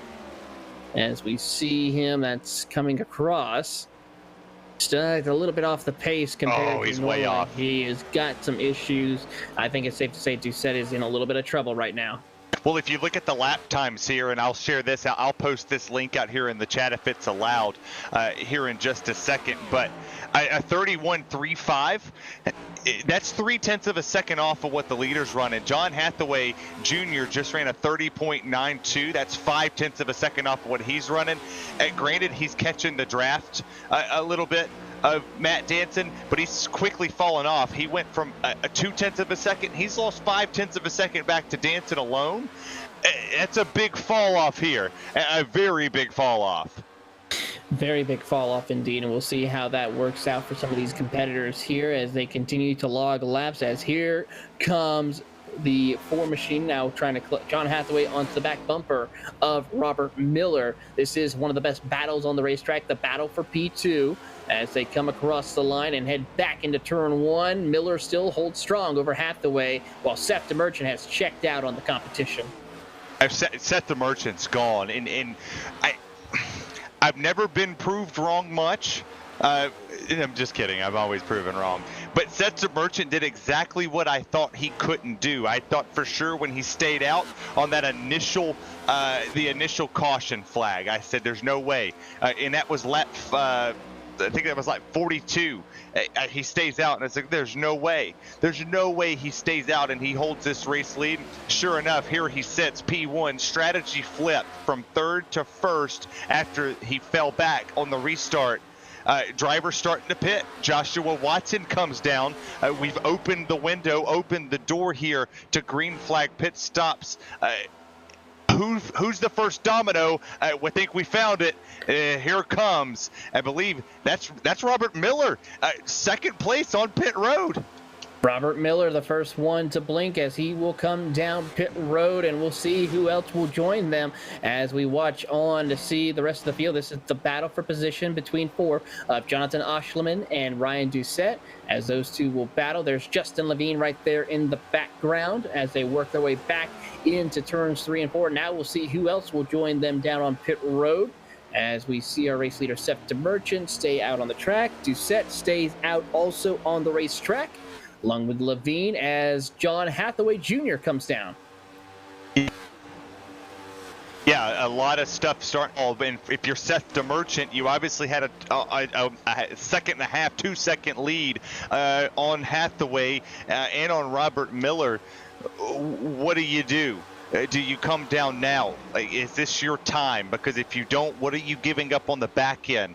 Obviously, inside his headset, inside of his ears, he knows that somebody's telling him you're not falling off as much as the others. There was a 31.0 is what he ran there. Almost 0.9 of a second. Nope, it was 0.9 of a second off of what he ran his best lap time, and that was all the way back. You have to rewind this one all the way back to lap 15 is when he put his best lap time on the board. And here he sits still running 0.9 of a second off of that. You go all the way back to who just came on pit lane, right? They're not turning the laps that he's turning up there. They're about 0.3 off, or they're 0.3 faster what Joshua Watson just did. Seth DeMerchant's got something figured out on these long runs, and it's going to pay dividends now that we're coming closer to 150 to go in this race. We are approaching 150 laps to go here, 245 laps completed here, waiting to see who else will be the next ones to come down pit road for green flag pit stops, our first green flag pit stops we've had since the start of tonight's race. As we watch on and away, this is a battle for position between Justin Levine and Ryan Doucette. Doucette, of course, struggling after making contact with the outside wall, as he now has dropped back to the 5th spot and will possibly stay stationary right there for the time being. Noah Bitts is currently 1.7 seconds back in 6th position right here. And for most people across the across the platform, they're asleep. But for the people on YouTube and Twitch that are still with us, this has been a phenomenal show so far, and we're finally getting the green flag pit stops we wanted. It only took us 247 laps to get them, but they're starting to come. We're awaiting obviously the rest of the field. Here comes Jerry LePage from 10th place. He's going to come down. He's going to join the likes of John Hathaway, Robert Miller, and Joshua Watson. Some of the people who have came down pit lane so far. We'll await our leaders. But Taylor, I got to ask you, man. I got to ask you, how many laps can Seth DeMerchant run before he has to come down pit lane? It's going to be any time now, because right now we have 2 more cars coming down. Brooks Dirting, Will Cannon have decided to come down pit road. The 4 car of Ryan Doucette is coming down pit road at this moment. And as we watch on here, seeing a couple of other cars working their way down towards pit box. Here comes Kenny Kibbe as well. So we're now starting to see our front runners now coming down pit road. Matt Danson to saying he's coming down pit road this time by. Matt Danson's coming down, but Seth DeMerchant, when are you coming down? I see that Doucette, Ty is coming down as well. Gibby's in. Donko's in. So, well, where do we go from here? Well, we'll just keep on rolling and keep on logging laps. 250 laps have been completed as Joe Francis will come down pit road in the 9th spot. Jonathan Oshlim is also coming down pit road as well, along with Austin Edstorm. He's coming down pit road as well. Throw in Jake Hickson. So pit stop cycles are now beginning to clear. And here comes Seth DeMerchant. Yeah, here he comes, but does Levine stays out here? Okay, so Bitt stays out, Levine stays out, Boys Vert stays out. If I'm those drivers who have been kind of mired back a little bit, like Bitts and Russ and I'm going to say Johnny because I don't want to butcher that last name here. You're praying for the caution. This is your chance to flip track position. William Morris, wasn't he wrecked at one point in time? He's 5th, hoping for a caution. And now we get to see, where does Robert Miller cycle in with Seth DeMerchant? Well, currently as they run, Robert Miller, after these top 5 has pit, he will receive the opportunity to pit or take over the race lead once these drivers pit, as Justin Levine now comes down pit road. Along with, we probably will see the rest of the top 5 at this point in time coming down pit road momentarily, as Noah Bitts will stay out another lap as Levine makes his way down pit road. Russ Boisfert will stay out on the racetrack. What about Johnny McNamara? Will he stay out on the track, or will he come down pit road? The answer is going to be he's going to stay out another lap. William Morris is next to come by. Will he come down pit road? He's going to stay out. So 4 cars needing to come down pit road, as Kay McClenley now coming down pit road, your pole sitter from tonight. I'm honest with you here, and obviously for the fans, I'm not here to say I have a favorite in this race, but the top 3 at the moment, you need to stay out as long as you possibly can. Pray for the caution. You have nothing to lose. You look at the leader at the moment, Bitts, he's up 21. You look at Russ, 26. For William Morris, you've lost a position. You started P2. You were the outside guy. And, well, nothing. And you look at Johnny as well. I've got him in this one. So Johnny's up 32 positions here in P3. Morris, you're down 2 at the moment. What do you have to lose? You got wrecked. Now you can regain. You could regain your spots that you had. You could potentially sit here as he's starting to lose positions now, because DeMerchant and all of them are starting to catch him. So this is going to be tough. Very tough indeed. We're going to see how this will work out for these drivers as we see Seth DeMerchant getting back onto the lead lap as he gets around the race leader Noah Bitts, as we are now closing in on just under 150 laps to go. We are closing in a great racing action so far here in the closing stages. Noah Bitts now getting back and holding strong as the 19 machine will get himself unlapped and continue on his way. That is Pablo Donosa as he works his way through, sitting in 18th position, trying to catch up to Jake Hickson to get us another spot. I'm telling you, I'm praying for a caution. I'm rubbing, I'm grabbing a lucky rabbit's foot.